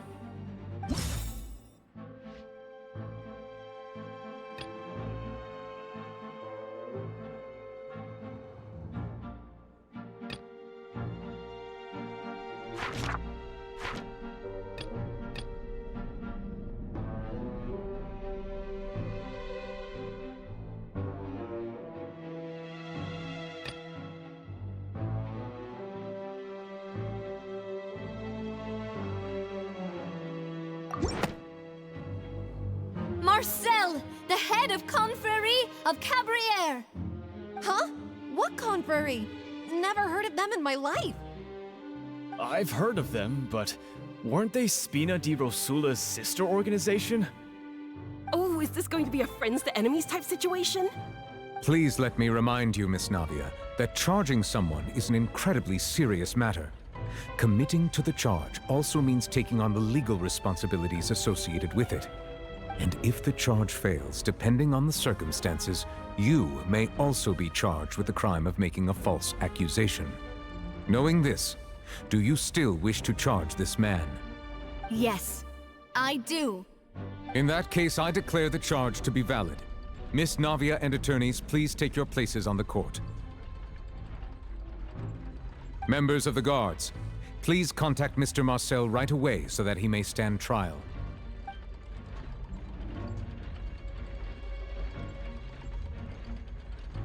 Mr. Marcel, you will not require an attorney. Is that correct? Apologies. It all just happened so quickly. I still haven't figured out what's going on. I think an attorney won't be necessary. This is probably just a misunderstanding between me and Navia. Very well. In that case, since both sides have now arrived, Miss Navia, please present your charges. I would like to take everyone back to 3 years ago, to the case of Callus the Unfaithful. Only through elucidating what really happened in that case can we connect all the dots for the serial disappearances case. Navia, do you really think that I was the one who killed your father? Come on, why would I do that? Callus was my benefactor, and remember both you and I only ran to the scene when we heard the sound of a gun. If that's enough to make me a suspect, wouldn't that make everyone at that banquet a suspect as well? I think there's no point in getting into the specifics right now. The audience doesn't even have the big picture yet. Even I'm struggling to remember some details of that case. Exactly correct, Your Honor. I must refresh everyone's memory about that case before I can explain my charge and reasoning. I see. In which case, I will recount the findings about that case as originally recorded by Maison Gardiennage.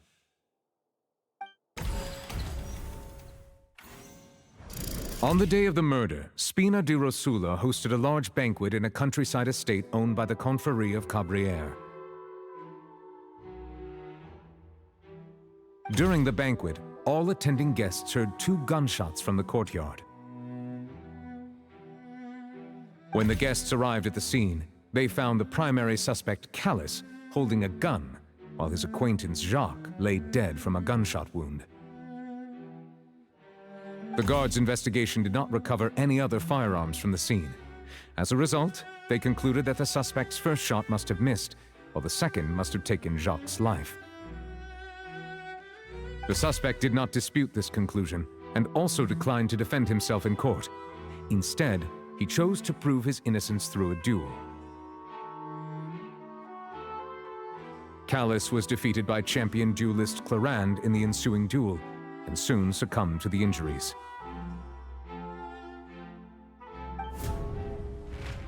These are the known facts about the case.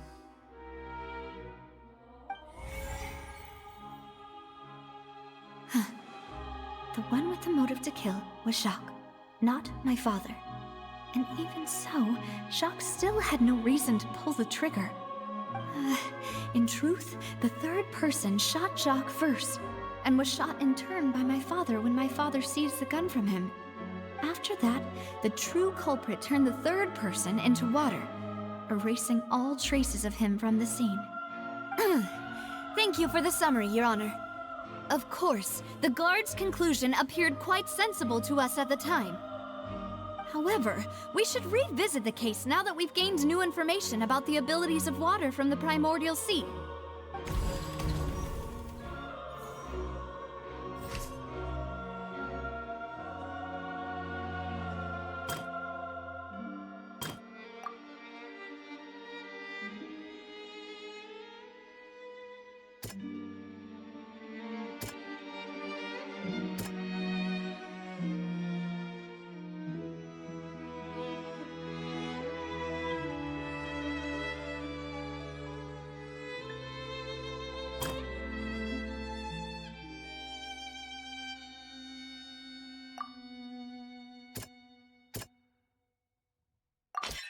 This assassin first shot Jacques, then turned to shoot Callus, only for Callus to wrestle the gun from him and kill him instead.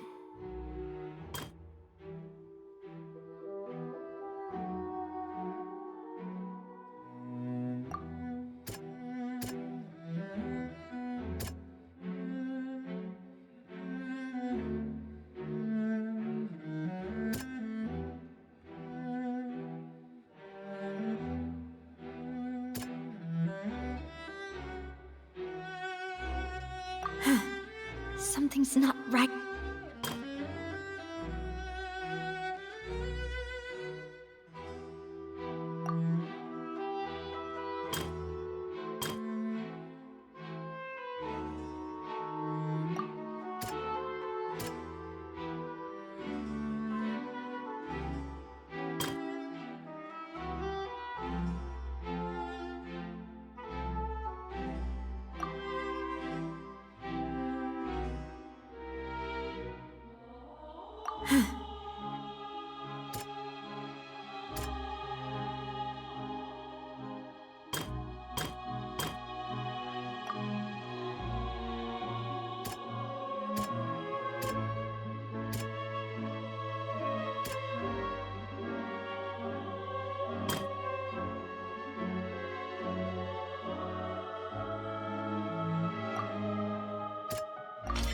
A pile of clothing was found at the scene.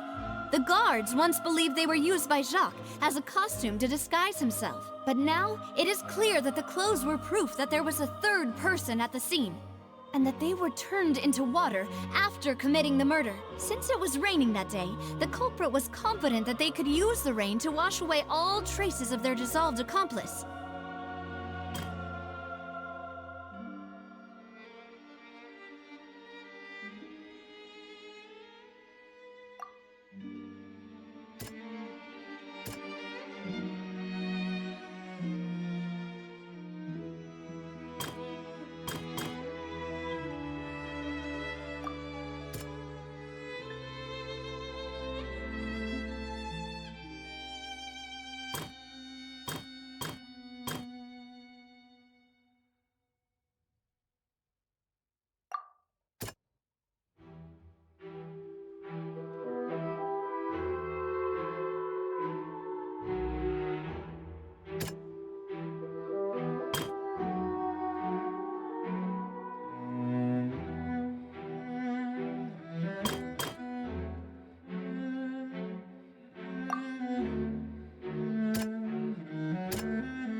testimony of the victim's family confirms that Jacques had thoughts of assassinating Callus when he set out for the banquet. However, in the end, he reconsidered and instead shared everything with Callus, hoping to seek the latter's protection. Unfortunately for Jacques, the true culprit had already considered this possibility and had sent out another assassin. Realizing this, the true culprit caused the hired assassin to dissolve into water, leading everyone to believe Callus was responsible for Jacques' murder. This is the true version of events.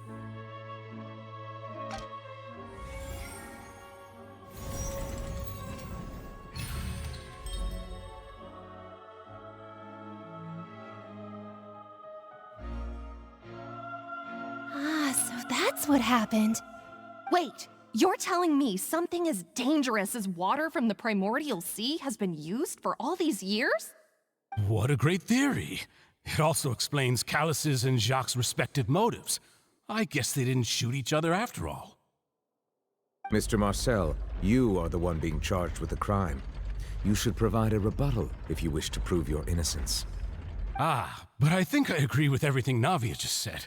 In fact, there was nothing in her speech that directly implicated me. Then, may I ask some questions? In my opinion, we primarily need to determine two things. One, do you have the evidence to back up your claims? I'm afraid not. At least not at this very moment. Boo! If you don't have any evidence, you should just go home! I may not have the evidence with me, but I know where I could go to collect it. If we look up the deserted clothes against a record of people who went missing around the same time, we should be able to find a match.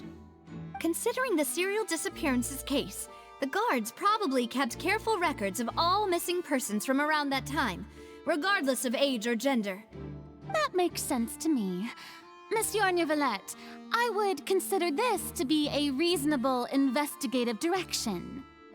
Why do I feel like Farina's acting a little differently today?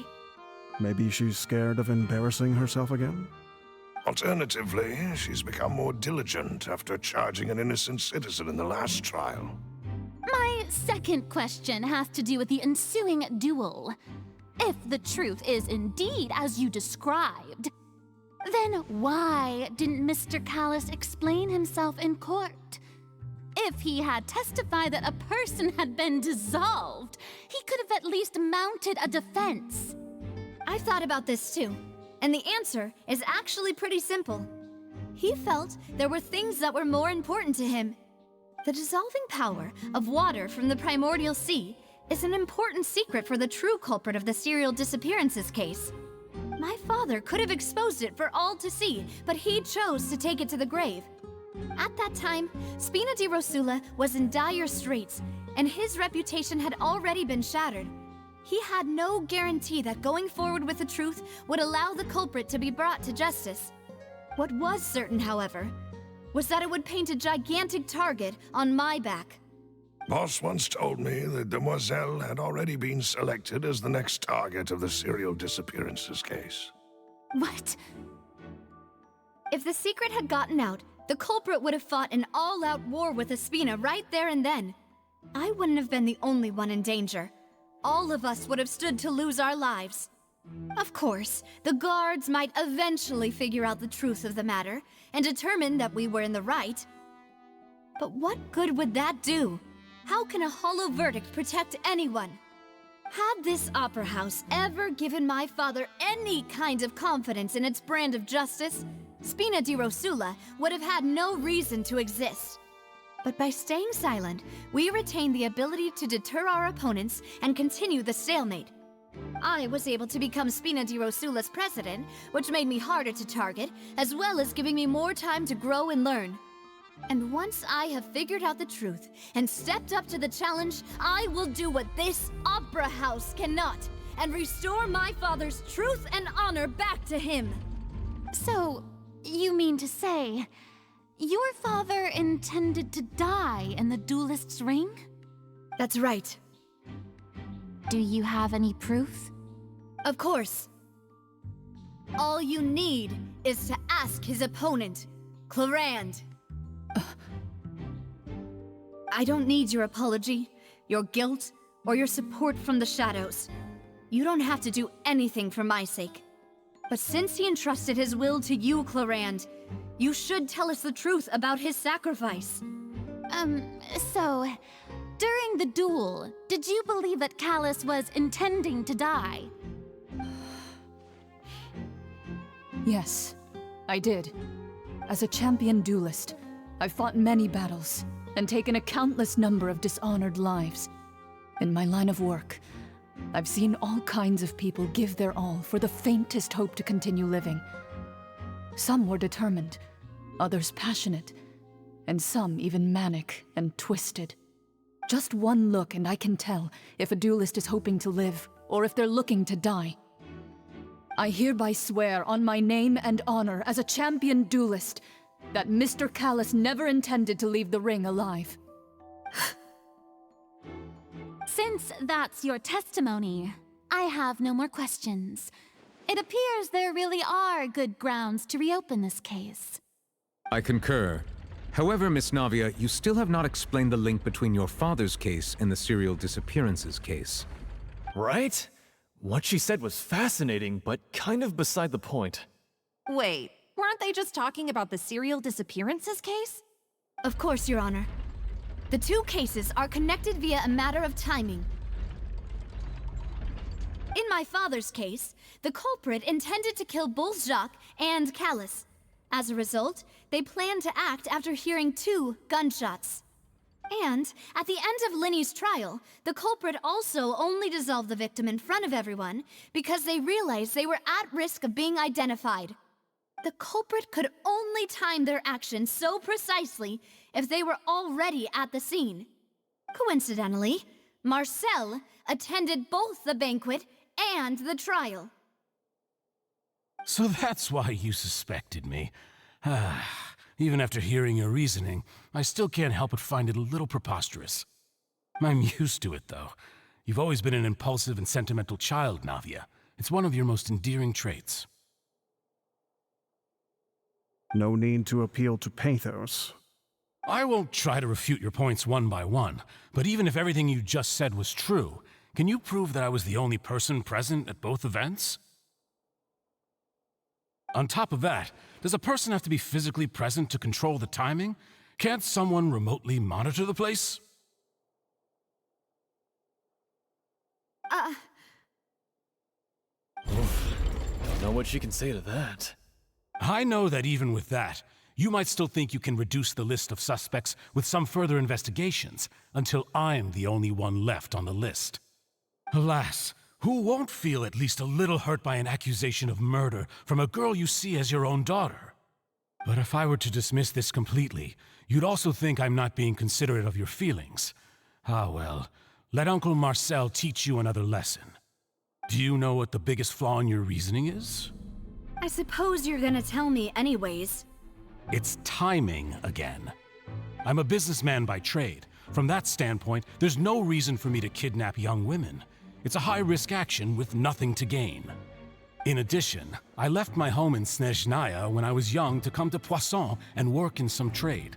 My business only thrived when I received Callus's patronage. But the disappearances began before I ever stepped foot in Fontaine.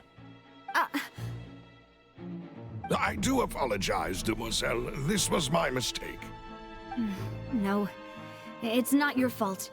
I'm sure he had come prepared. Is there anything else you'd like to say? Would you like to check the date of my first business license against the first known case of the serial disappearances? You can also take a look at my border entry records, or ask my friends and family when I left Snezhnaya for the first time. Could those records and testimonies do something to appease the unspeakable anguish in your heart? Seems like she got the wrong guy. At this rate, Navia will be convicted for falsely accusing him. I think you've done a superb job of dissecting your father's feelings as he neared the end of his life. But aren't you going against all of his wishes and expectations right now? He wished for you to become more rational, collected, and conscientious, instead of dwelling only on your own feelings. Once you've learned to be more considerate of others' feelings and to stop rushing headlong into things, you'd have met most of his expectations. This isn't just about me, and it never has been. The biggest difference between me and the rest of the victims is that I still have the ability to search for the truth, while that same agency has long been taken from them. The people whose families were destroyed by synth abuse, the people who lost their loved ones to the serial disappearances, and the people who suffered tragic ends due to their sense of justice. Many people's images are flashing before my eyes. I'm sure some are coming to those of you in the audience as well. And whose image do you see, Marcel? Is it a man named Vacher? Huh. Oh, so you do know that name. I'm merely surprised you'd suddenly say the name of someone I've never even heard of. I was waiting for you to say that.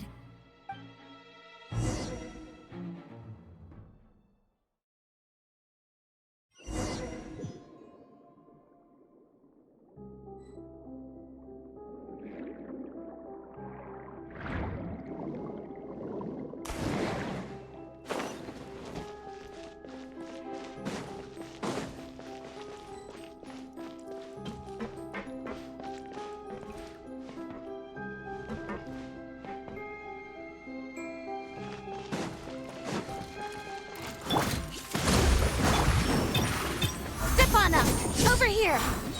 Step on up! Cue the spotlight! Step right up! Covenant of the Deep! Surprise!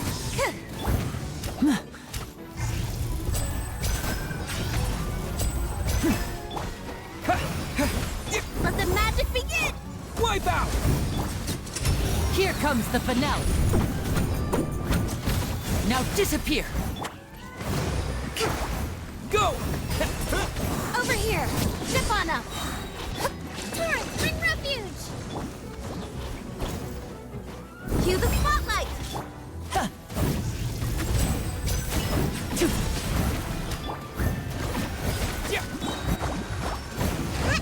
Rest and rebuild! Bombs away!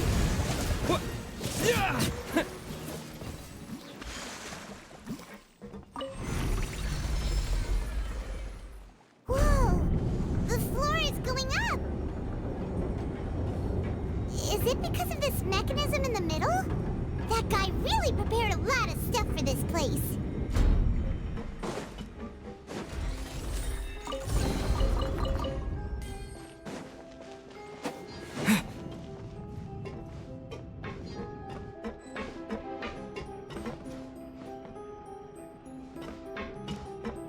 Paimon thinks we need to go up, but Paimon doesn't see a way. Let's take a look around. Maybe we'll find a hidden mechanism that'll show us the way up.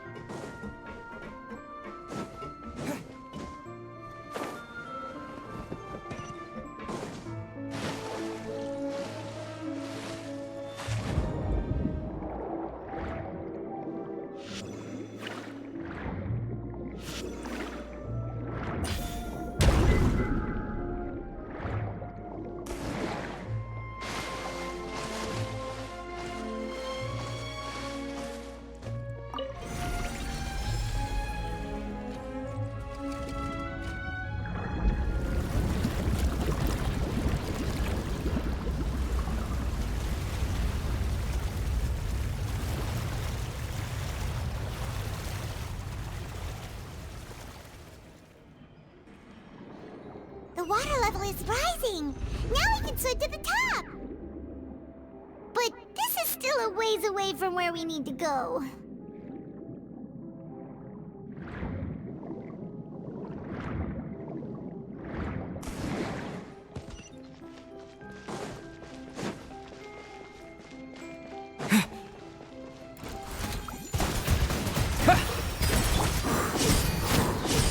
Over here! Step right up! Allow me! Be amazed!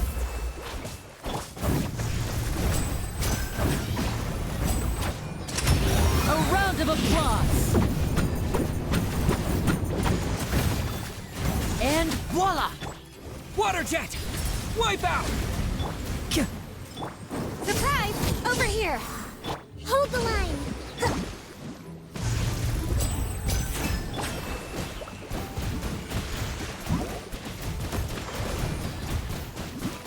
Water jet!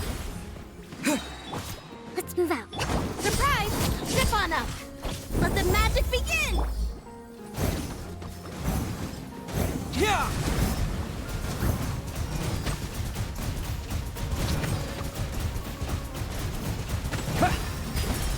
Now disappear! Surprise! Allow me! Step on up! Be amazed! Here comes the finale! And voila! Bombs away! Covenants of the Deep! Surprise! Over here!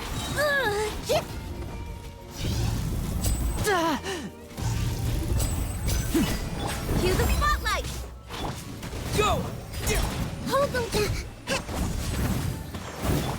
Step on up! Yeah! Water jet! Let's get this show on the road!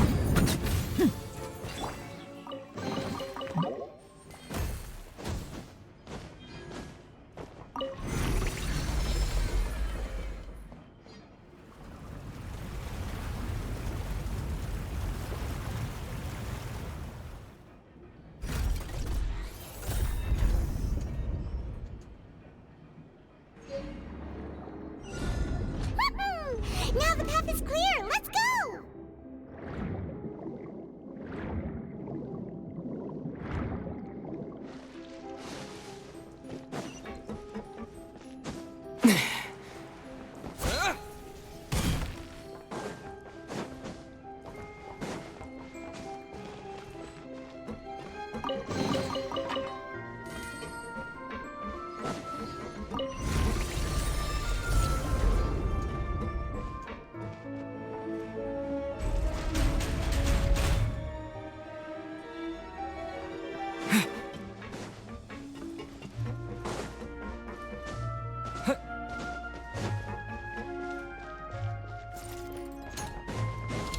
Go!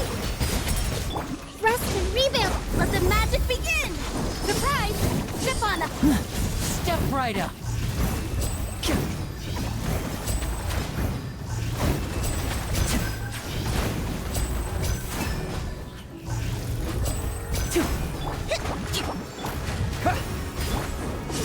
Over here! Step on! Bombs away! Be amazed! Didn't quite allow me! Now disappear! Water jet! Torrent, bring refuge! Here comes the finale!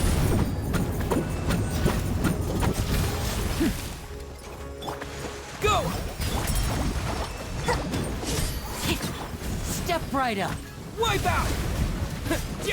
Let the magic begin! Over here! Rest, a break. Water jet! Step on up! Billowing surge! Now disappear! Let's get this show on the road! Cue the spotlight! Over here! Bombs away!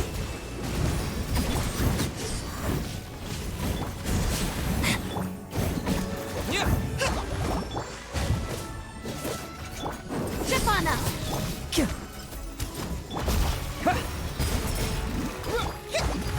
Covenants of the Deep! Allow me! Let the magic begin! Over here! And voila! Here comes the finale!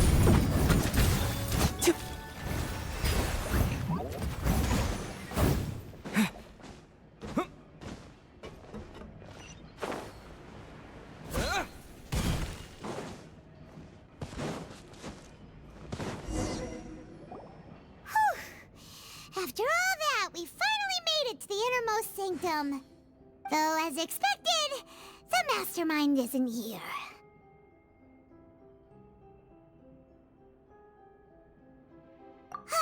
That's right. Then let's hurry up and find some evidence so we can get back to the Opera House and help Navia.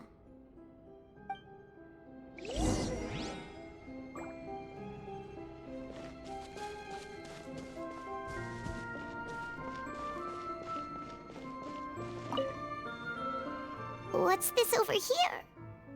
Looks like some kind of place for research. Experiment number 16 aims to verify Jacob Ingold's research conclusions on the primordial sea and use his theory as a foundation to achieve a breakthrough. The experiment was a failure. No individual managed to resurface from the water from the primordial sea. Female specimens 22, 23, and 24 were dissolved.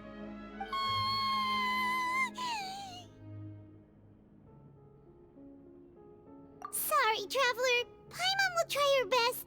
It's just that Paimon's never read something so scary before.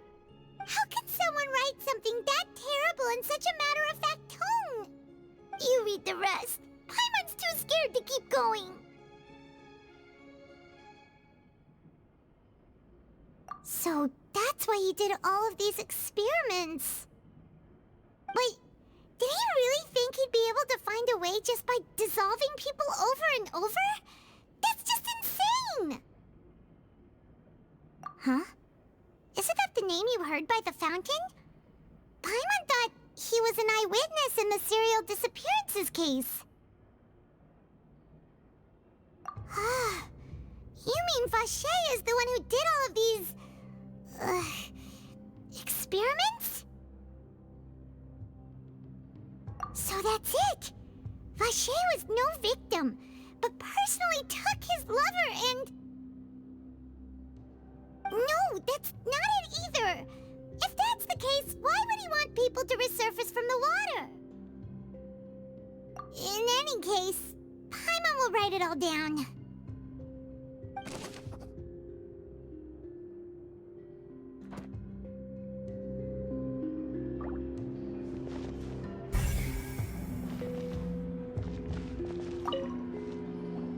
Whoa!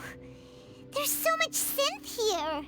And so many bottles of ingredients that probably just contain the waters of the primordial sea.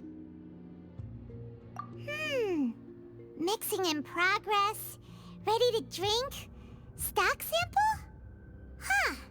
They've also got all the synth pretty clearly labeled. Whoa! There's even fruit-flavored synth?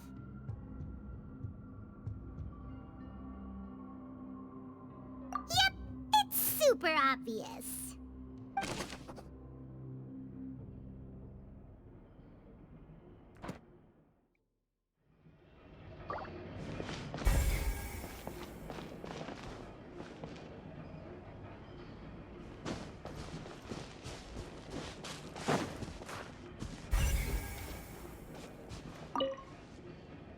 What's all this?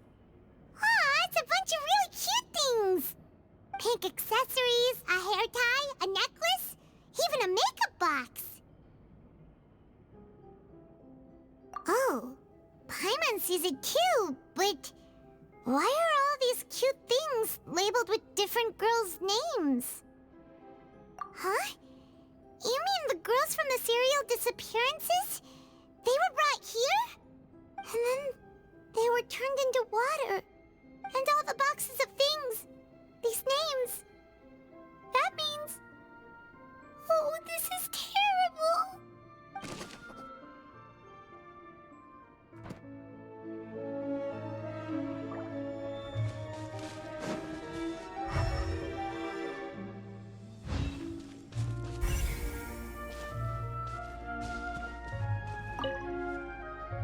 Let's see what's written here. Nothing escapes Detective Paimon's eyes. Callus. Navia's father. Oh, this seems to be an investigation report on him.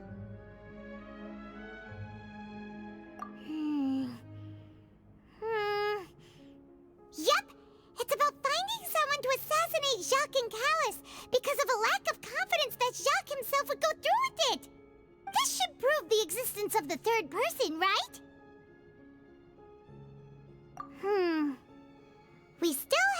determines the exact content of the key information Callus has passed on to certain members of his organization. The old dog's a real menace to deal with. Even if he abides by the promise he's made to us, he will still have the upper hand. He can act whenever he wants to make our lives miserable. The only option left is to remove him from the picture entirely. I concur. Let's send someone to kill him. He won't declare war as long as we don't touch Navia. Oh, seems like we've got a bunch of correspondence between the higher-ups. They're all just so evil.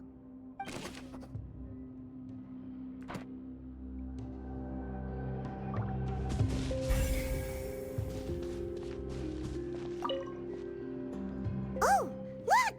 There's an important-looking basin over here, and it's full of water! That means this is where they make all the synth! And that special water is the main ingredient! If you dilute it with normal water, you'll get synth, but the pure stuff can dissolve a human! Paimon will take notes on this incriminating evidence.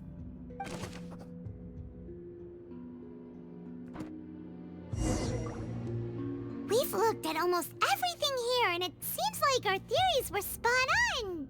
But... yeah, we haven't found anything that reveals his true identity. No wonder even Neuvillette wasn't able to find anything. Whoever it is probably destroyed everything to do with that name a long time ago. That way, even if we bring all this back to the opera, we won't be able to identify the true culprit. Sure thing. Paimon won't admit defeat to this guy either.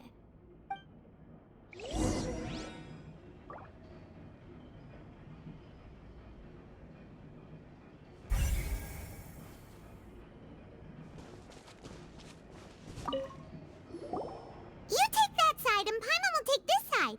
Check everything carefully. We'll find something for sure.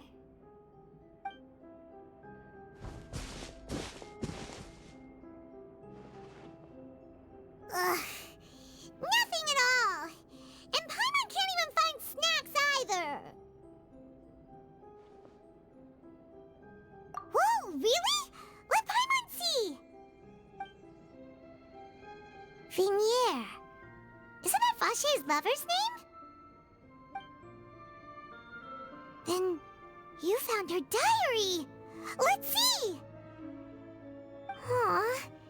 It's just a normal diary chronicling their love story. She was so sweet, too. Oh, Paimon feels even worse for her now.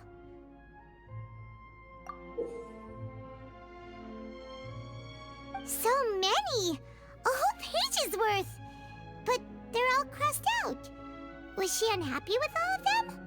The final name she decided on was... Marcel. Wait, but Marcel's pretty old. Has this case been going on for so long that he's Vache and Vinier's grown son? Hey! Paimon still hasn't figured it out yet.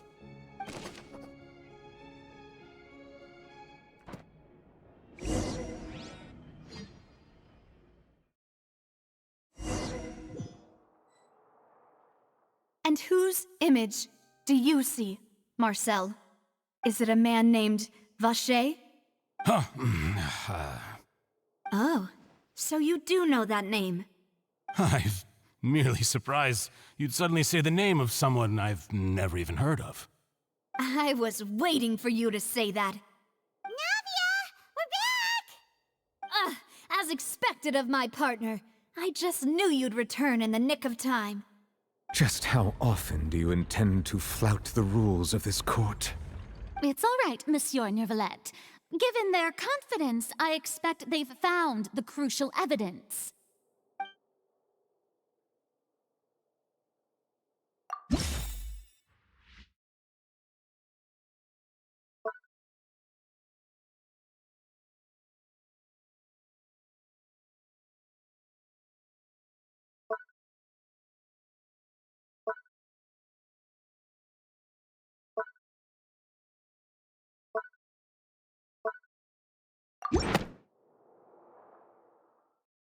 But the truth of it, Marcel, is that you've always been Vache. Huh? We've investigated your lair and we already know everything! After your lover, Vignier, was dissolved, you kept abducting young women to experiment on the hopes of bringing her back to you! You even created Marcel as a new identity and destroyed all records of your past as Vache! So that's it. Even the villains in opera performances rarely go that far. And with that, Marcel's motive has now been established. This information regarding your past also dismantles your prior timing defense. Well, Marcel, do you know where you went wrong? You fixated your gaze on the lover that passed away, instead of paying attention to the living people around you. So, you never noticed how we changed, or how we grew as individuals. You also never understood Boss's real expectations for his daughter. Or our determination to see things through. Your determination. Mr. Marcel, please speak up now if you would like to defend yourself. Otherwise, the trial will move on to the next stage. Do you really think I wanted to do any of this? Pay attention to you? What for? Have you ever paid attention to me? Ever empathized with my pain? Ever known how it feels to watch the love of your life dissolve right in front of your eyes? No one helped me. No one even believed me. All those decades ago, even the officers from the Maison Gardiennage were laughing at me. They said there's no way a human being can turn into water. So I must have gone mad from grief. Vignier's death was brushed away by all of you as if it didn't matter at all. Well, now you know, don't you? Ha! Well, it's too late now. All those who were dissolved are gone forever. You only have yourselves to blame. You set up this ornate opera house in pursuit of your so-called justice, your beloved drama, while turning a blind eye to the suffering of the people. Vignier is dead. We promised each other that we would always be together. Wherever she goes, I will follow. But I'm not from this blasted place, so I can't be dissolved, no matter what I do. Hey, is that water from the primordial sea that he's drinking? I can't dissolve! Can't dissolve! Can't dissolve! Do you all see? I can't go! I can't follow! So if I can't go where she is, what choice do I have but to try to bring her back? I did all of that, and in the end, that accursed Callus still got the better of me. I spent my entire life living on pins and needles, only to get stabbed by his idiot daughter at the very end. The suspect is exhibiting signs of mental distress. Guards, please restrain him. Don't touch me! Don't anybody come near me!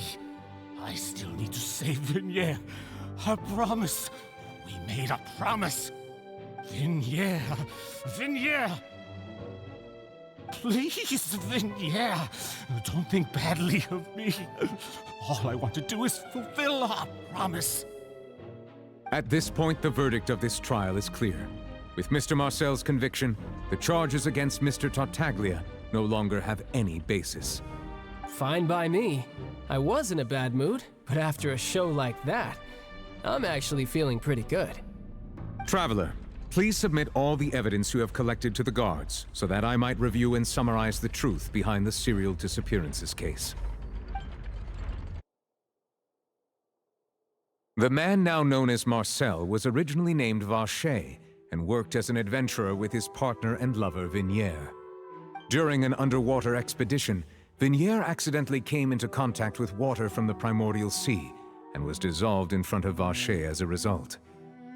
Vache learned of the primordial water's existence through the work of others and began to kidnap young women for research, with the goal of discovering a method to restore Vignier back to life. To cover his tracks, he invented the new alias of Marcel and began to operate a business in Poisson.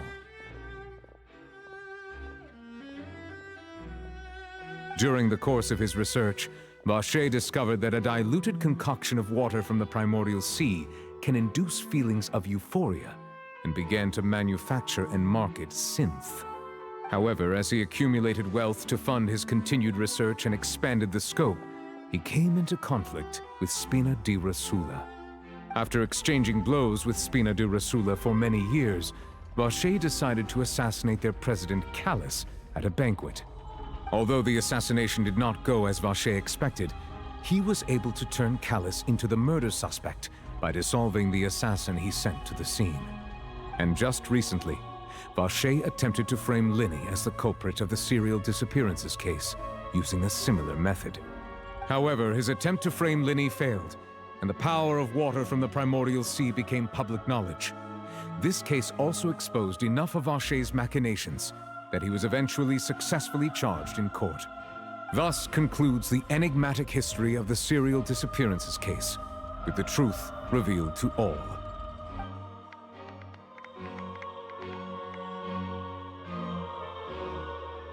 The Oratrice will now deliver the final verdict regarding the charges against Mr. Vacher.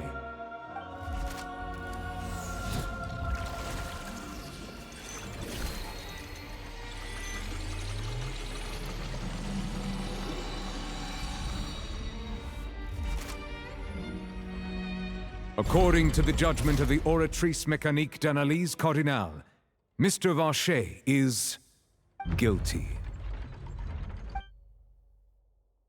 Guards! Take Vacher away. Good. It's what he deserves. With that, the serial disappearances case is over now. We really just witnessed history. Who would have thought the true culprit would be such a polite and well-spoken guy? Yippee! We helped Navia bring the bad guy to justice! He's hurt so many innocent people, and now he's finally getting what he deserves. Huh? Are you okay? Demoiselle, you were absolutely brilliant. The day our late boss had always hoped for has finally come. You can rest easy now, knowing justice has been served. Yeah. It's finally over. It's all thanks to you guys. And my partner. See, Papa? Spina di Rosula's still doing well with me at the helm. Well now, hasn't this been a most delicious piece of drama? The villain has been caught, justice has been served, past wrongs have been righted, and it's a big ol' happy ending. Since it's been such a great show, I'll just let the false accusations against me slide. Either way, I've still got some business to attend to, so if you'll excuse me... Please wait just one moment, Mr. Tartaglia. Ugh, what now? None of this has anything to do with me. According to court protocol, since this trial was initiated due to a charge against you, a verdict must also be made regarding the initial charge before the trial can conclude. Oh, come on. Is this really necessary? Haven't you already caught the real criminal? Isn't it time for side characters like me to exit stage left? Please respect the laws of Fontaine. This has always been the rule. All right, but this sure is a lot of hassle. All I need to do is stand over there, right? Let's just get this over with. Through evidence presented in the public trial that was just held, it has been established that Mr. Tartaglia has no direct connection to the serial disappearances case. The guilty party has been identified, and thus it is logical to suppose Mr. Tartaglia is innocent of the charges. We now turn to the Oratrice Mécanique d'Analyse Cardinale to render the final verdict on the charges.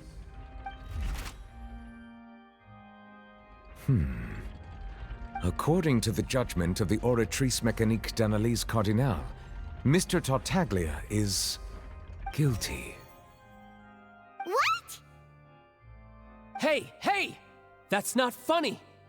Didn't you just say I'm supposed to be innocent? What's with this verdict? Is your justice machine malfunctioning? Huh? This has never happened before. The Oratrice actually returned a different verdict from the Chief Justice. I mean, have you ever heard of an innocent Fatui Harbinger? Do you think the Oratrice might have just convicted him on general principle? But weren't the charges about the serial disappearances case? No matter what else he's guilty of, it shouldn't affect the verdict in this case, right?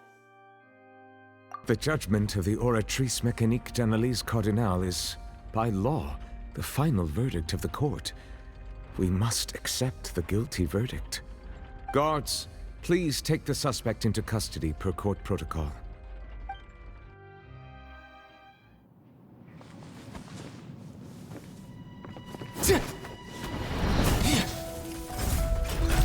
So this is how justice is done in Fontaine. What a joke. You've got your rules. Well, I've got mine too!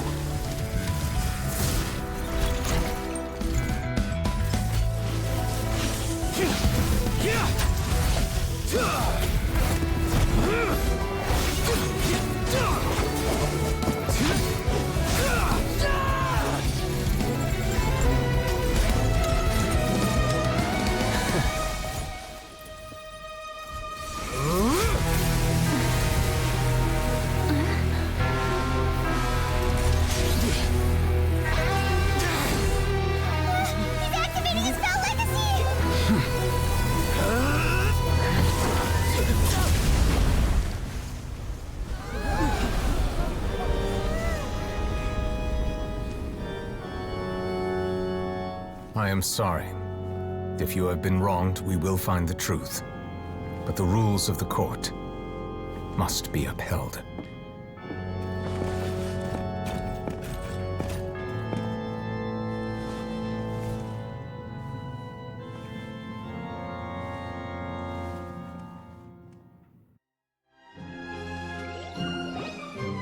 Hey, Monsieur Neuvillette, what's going on?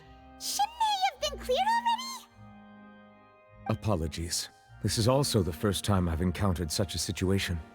However, according to the rules established at the conception of Fontaine's court system, the Oratrice's judgment is the final verdict of the court.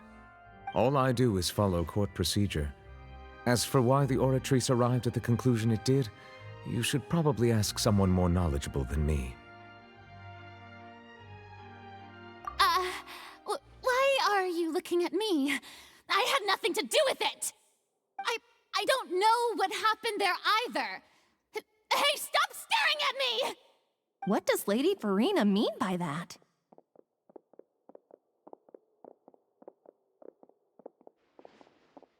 She says she has no idea either? But that's impossible. Didn't she create the Oratrice herself? Yeah, so are the verdicts reliable or not? Can results like this really be called justice?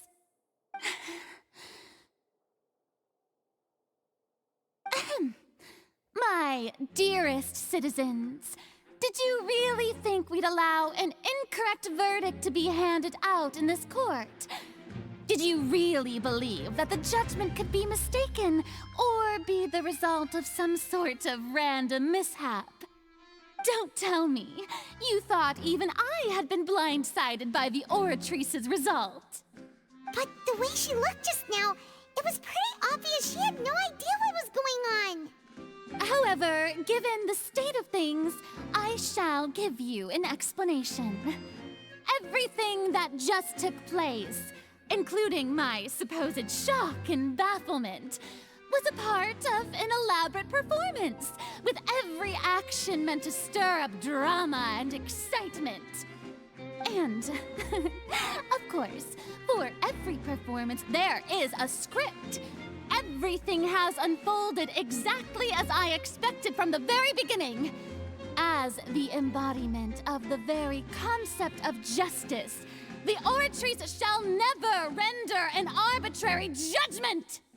If you thought Child had nothing to do with the serial disappearances case, it is only because you've been blinded by the superficial appearance of innocence. Everything he's done, not to mention the danger he poses, are beyond ordinary comprehension and completely unforgivable! shall be revealed in time.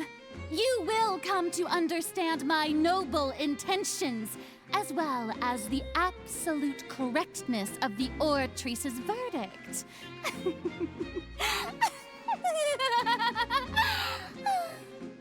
Now, having said that, although I hate to leave things hanging in suspense, it is now time for this performance to end. As the lead actress, I shall be the first to take my leave. Toodaloo! So she chose to make her escape after all, did she? So you're saying we shouldn't put much stock into what she just said? She probably just put on that performance to save face. As for the truth, it's unlikely that she actually has any idea. However, please be assured that I will continue to investigate this case in a personal capacity. Just as I promised, if the judgment has been incorrect, we will do our utmost to clear his name. All right. Even though we feel pretty badly for him, we'll take your word for it for now. After all, he's done plenty of bad stuff, so he should have known he'd go to prison someday, right?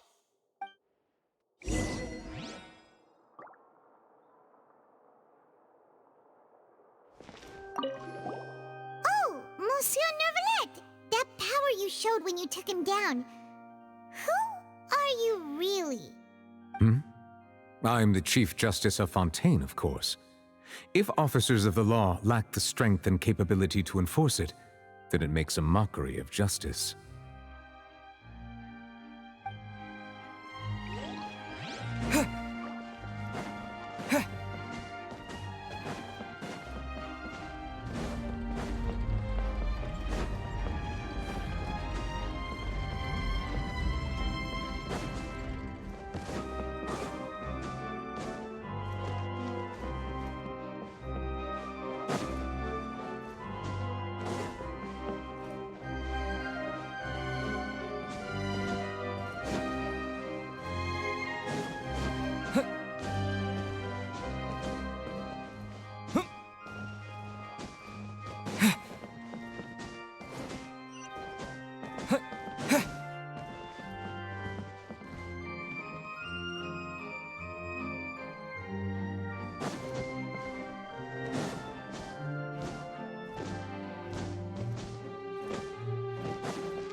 Hey, what are you doing? Quick, stop him!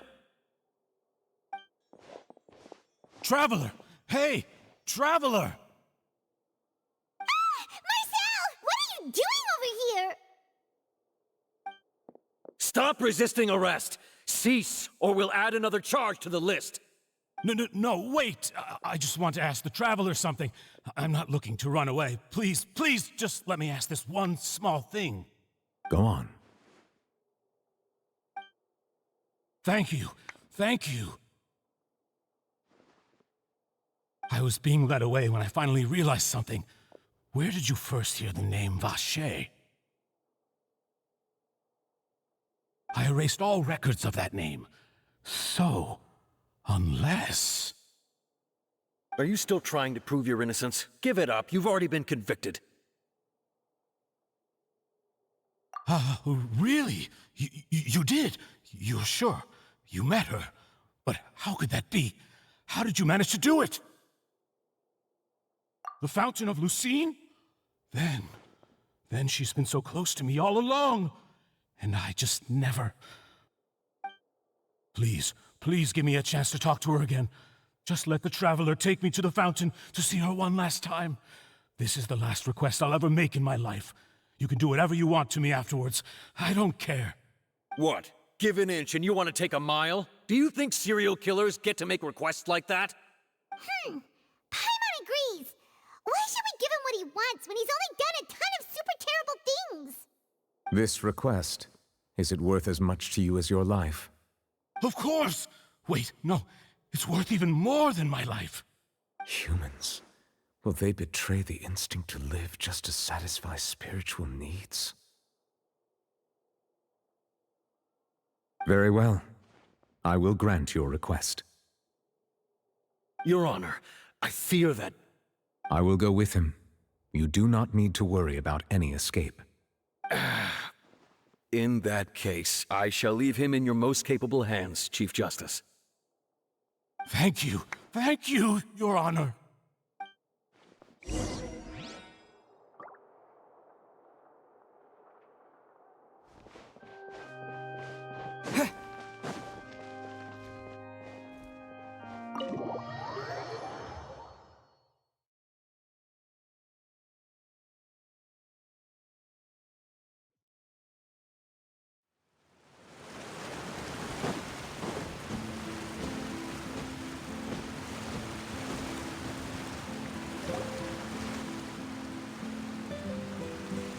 Is this the place? You said she's here, but what do I need to do to see her? Yeah, and even Paimon could hear her after drinking that thing. Didn't you just drink a lot of it on the stage as well? Oh, in that case... Vacher! Ah! Yes, that's it!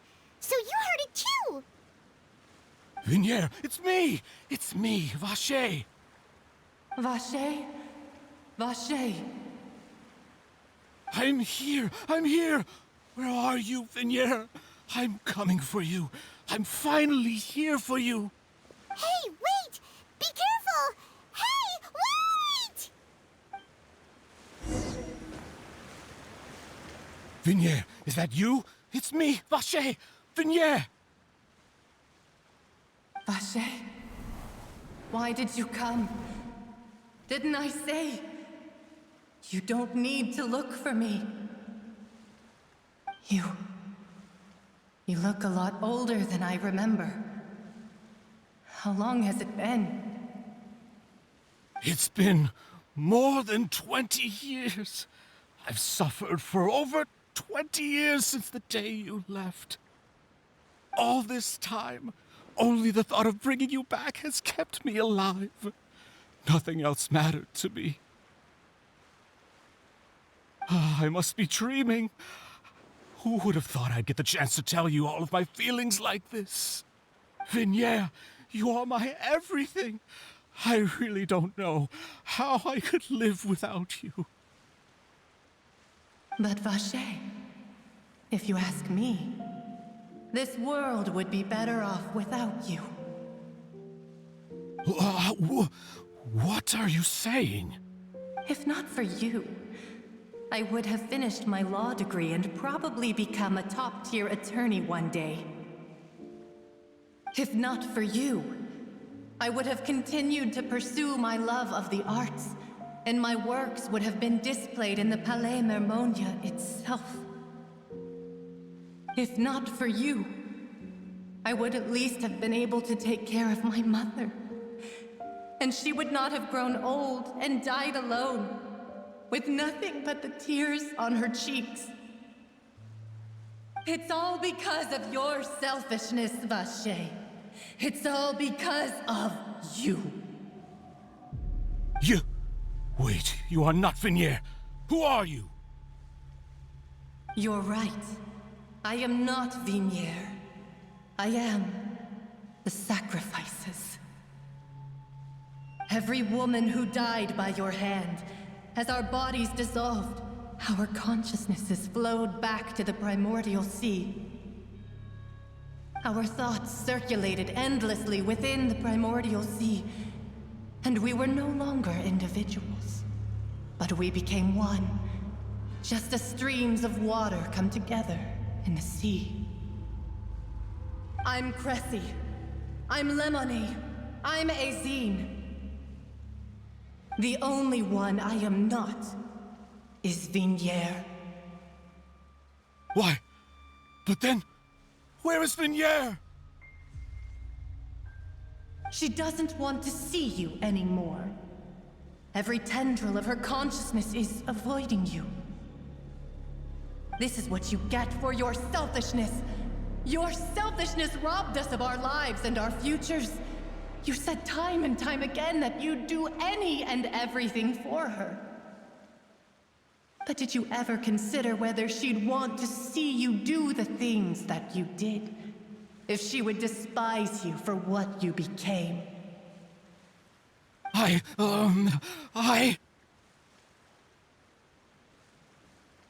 You are a liar, a heartless murderer, and a cowardly narcissist.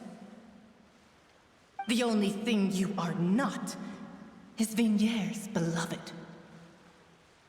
From the moment your first victim died and her consciousness merged with Vignier's, she has had nothing but pure hatred for you.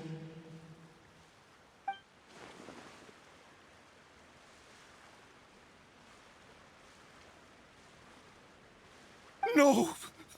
Vignier! She can't hate me. Let me see her. Please, have mercy. You still don't understand. When I said don't look for me, that came from the real Vignier. She really doesn't want to see you anymore. But on top of that, she also said that because it's her final drop of pity for you. She said that because she knew that if you did come here, we will show no mercy to you. Vache. Vache? Vache. Vache! Vache. Vache! Drown.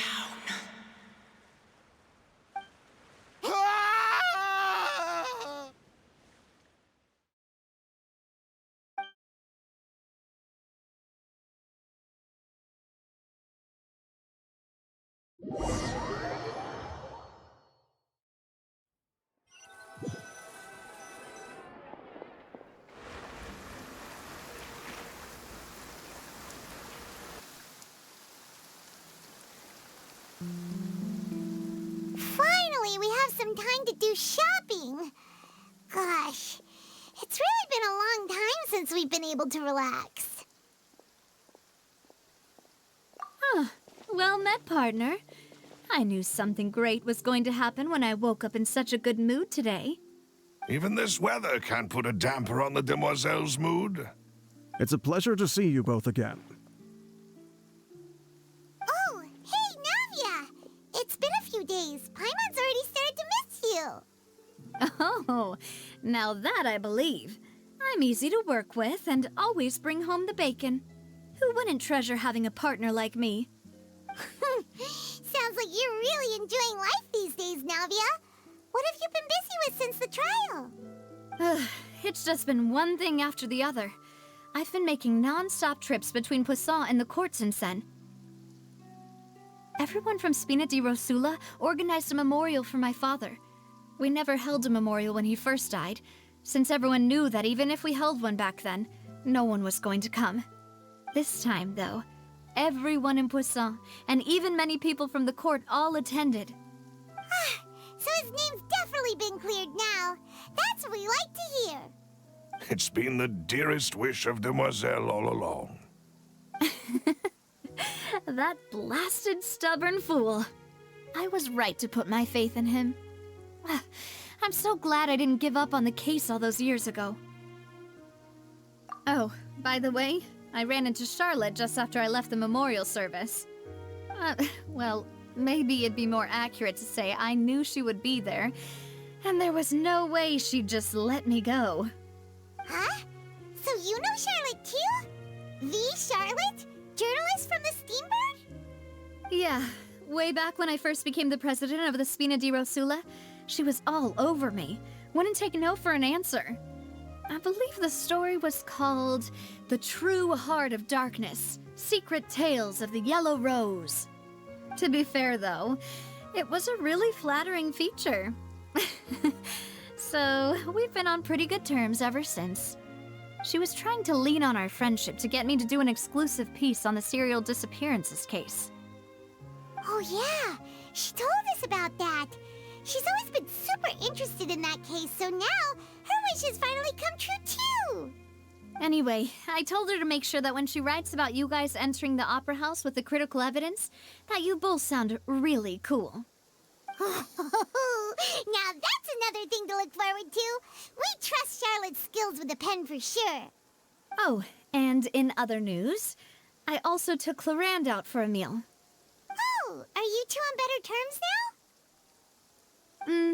now? While you were investigating Vaché's headquarters, Clarand gave testimony on my father's behalf. It was thanks to her that we were able to turn the tide. I wanted to thank her. I mean, there's also no point in being awkward all the time, so we took the chance to reconcile with each other. Oh, that's great. Paimon also thought Clarand wasn't actually a bad person. It's always good to have more friends. Anyway, now that the case has finally been solved, perhaps it will slowly begin to fade from the public consciousness. Oh, actually, there's still one last thing I need to do. What is it? I should pay a visit to my father's grave, and tell him the truth of what happened, as well as how it all ended. And on top of that, just how much people still look up to him, to this day. That includes me, too. Miss Navia. Indeed. We want to go too! We also think Callus is a really admirable person. Sure thing. I'd like you two to share the moment with me. After all, without you, there might not have been such a positive ending. And in that case, everyone, let's be off. Considering the recent weather, we'll be lucky if we can reach Poisson before dark. Yeah, you're right. It's been raining non-stop for a few days now.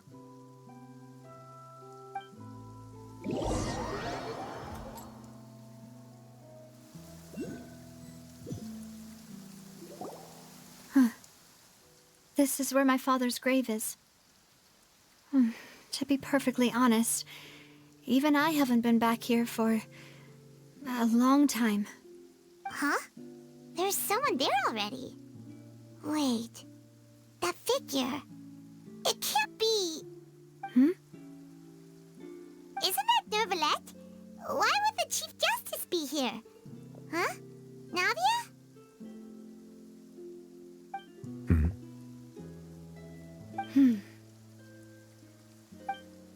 My apologies. I should have asked before coming to pay my respects. Don't say that. Sorry about that. Oh, I was trying to say there's no need for you to apologize. I wanted to show my father how much I've grown, but still, I doubt I've grown to the point that even the Chief Justice would feel compelled to apologize to me over and over. In that case, I will stop apologizing for now. You really could use some pointers on understanding human emotions, Monsieur Neuvillette. In any case, why did you come to Poisson? Well, ever since that day, I've been turning a question over and over in my head. Just what is justice anyway? There was once a time when I didn't want to believe that there could be anything more important to humans than life itself. Oh, rather than that, it's probably more truthful to say I didn't believe humans were capable of resisting the most basic instinct of living things. That they could rebel against their own nature, or consider certain things to be more important than their own lives. Which is also why I didn't stop your father from beginning that fateful duel. I believed that a truly innocent man would never throw away his life like that. That there was nothing, should have been nothing more important than one's own continued survival. But Mr. Callus proved me utterly and decisively wrong. If not for his sacrifice, the serial disappearances case would have remained unsolved to this day. Mr. Callus made the choice he did for his daughter, for his associates, and for many people completely unrelated to him. And in the end, from a certain perspective, one could say that he did it all for the sake of justice. A justice that's higher than life itself. So, you asked me why I came here. I just wanted to say my apologies to Mr. Callus in person. I should have noticed all of this much sooner. This regret has filled me with a sadness that has haunted me for days. That high and mighty chair in the opera Epiclese indeed insulates one from many important things. Spina di Rosula, thank you so much for your hard work and perseverance. I'm sorry for being mad at you before. So, you're actually one of those types that's cold on the outside, but pretty thoughtful on the inside, huh? That reminds me of Silver, one of my guys. Sorry about that. Self-expression is not one of my strong suits. Didn't I just say you don't need to apologize? Ah, so Navia and Neuvillette seem to have made their peace as well. Let's not disturb them for now. We can wait till after they're done.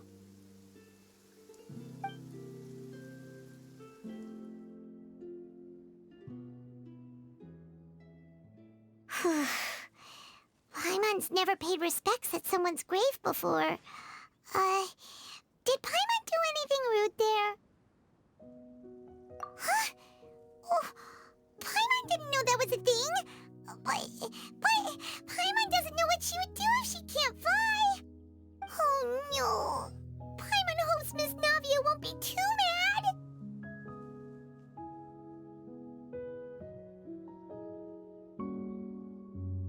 Anyway, Neuvillette is still standing around there.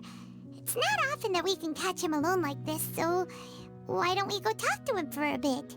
If we can't talk to Lady Farina, we can at least talk to him, right?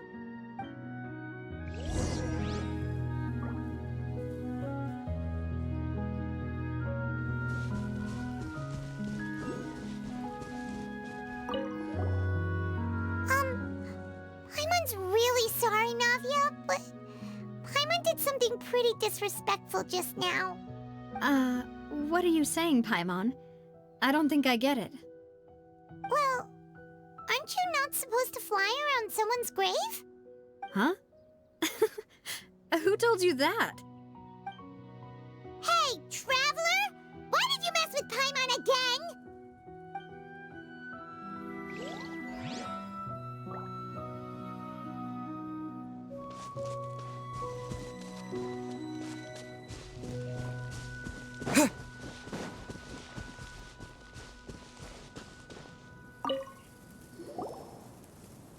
Oh, it's you two.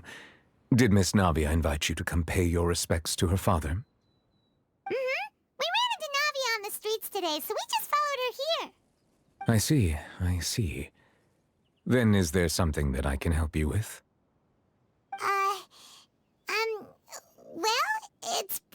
to run into you like this, since you're usually super busy. So we figured we could try to ask you a few questions, if that's okay. Please feel free. Though outsiders, you helped us solve one of the greatest mysteries in Fontaine, and it would be my pleasure to return the favor.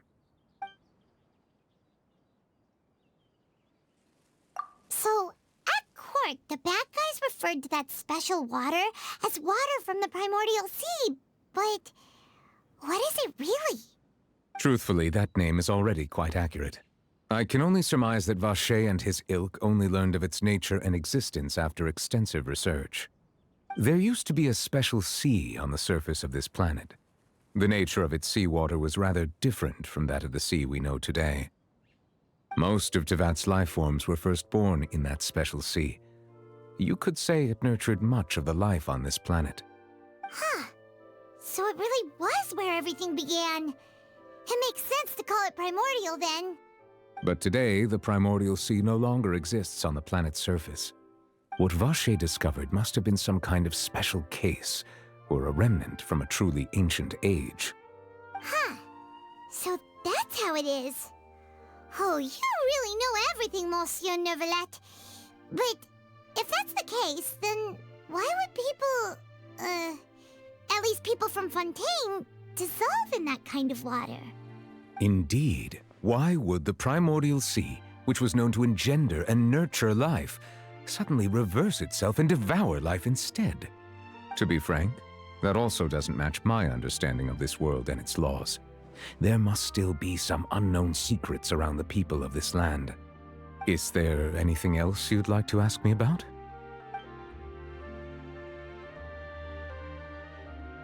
That the sea levels will rise and everyone will be dissolved in water, leaving Farina crying alone on her throne, but the sins of the people will be finally washed away for good. Does that appropriately summarize the version you've heard?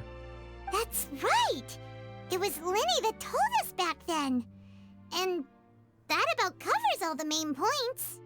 Yes, up to the present, I think we reached a point where we have no choice but to confront this prophecy directly. Rumors have it that this prophecy is rooted in the last words the former Hydro Archon left to the world before she passed away. A prophecy? Of the former Hydro Archon? Wow. This is the first time that we've ever heard of it. 2 parts of the prophecy have already proven correct. The rising sea levels, and the ability of the people of Fontaine to be dissolved. We should be more vigilant, and stay on the watch for further signs. Speaking of the prophecy, Farina has also always taken it quite seriously. Indeed, she has been collecting information and intelligence from across Tevat for this purpose. If the rumors were true, then perhaps this prophecy is the conundrum left to Farina by her predecessor. But with Farina being the way she is, can we really trust her to solve it? Is there anything else you'd like to ask me about? My apologies. My investigation has still not reached its conclusion. However, I still believe the judgment of the Oratrice was not rendered arbitrarily. Huh? But you also said you thought he was innocent. For many years, I have been quite aware that the Oratrice does not simply mechanically repeat the verdict that I give on each case. As a divinely created mechanism, the people's unified faith in the concept of justice is integrated into it. Not only can it produce the incredible power of indemnitium, but it likely also possesses other traits, such as self-awareness. Which is all to say, I have been prepared for a situation like this for a long time. Huh. So when Linny told us that he heard a human voice from the room where the Oratrice's core is stored... I was not aware such a thing had occurred. Perhaps that could serve to prove my conjecture. I will add that to the list of items to investigate. In any case, I am inclined to believe that the Oratrice does have a methodology all its own. We just do not have enough information. Based on Farina's reaction, I doubt even she had any idea what was going on. She managed to bluff her way through it, though, with her time-tested twin tricks of bravado and drama. While we do intend to get to the bottom of this, for now, we regret to say that the Fatui Harbinger will just have to bide his time in the fortress of Meripede. If we did incorrectly convict him of crimes he did not commit, we will most certainly compensate him to the fullest extent allowed by the law. If you ask Paimon, the only compensation he'll want is a no-holds-barred fight with you. Is there anything else you'd like to ask me about? Your sibling, another blonde-haired traveler. I'm sorry, but I've never seen anyone who matches that description. If she ever stepped foot in Fontaine, I'm sure she followed our laws to the letter, and had no reason to appear on the stage of the opera Epiclese. Is there anything else you'd like to ask me about? Very well. It was my honor to provide you with what answers I could. I very much enjoyed conversing with you. It will soon be time for me to leave this blissful tranquility behind and return to Palais Memoria. You really are super busy, Monsieur Neuvillette. Paimon thought you only came here to pay your respects today because you had the day off. Crime and villainy do not have the day off, and so justice must work around the clock as well. This is merely the nature of a justice's work. All right. You've got a point. Huh? Paimon just noticed that the rain has stopped.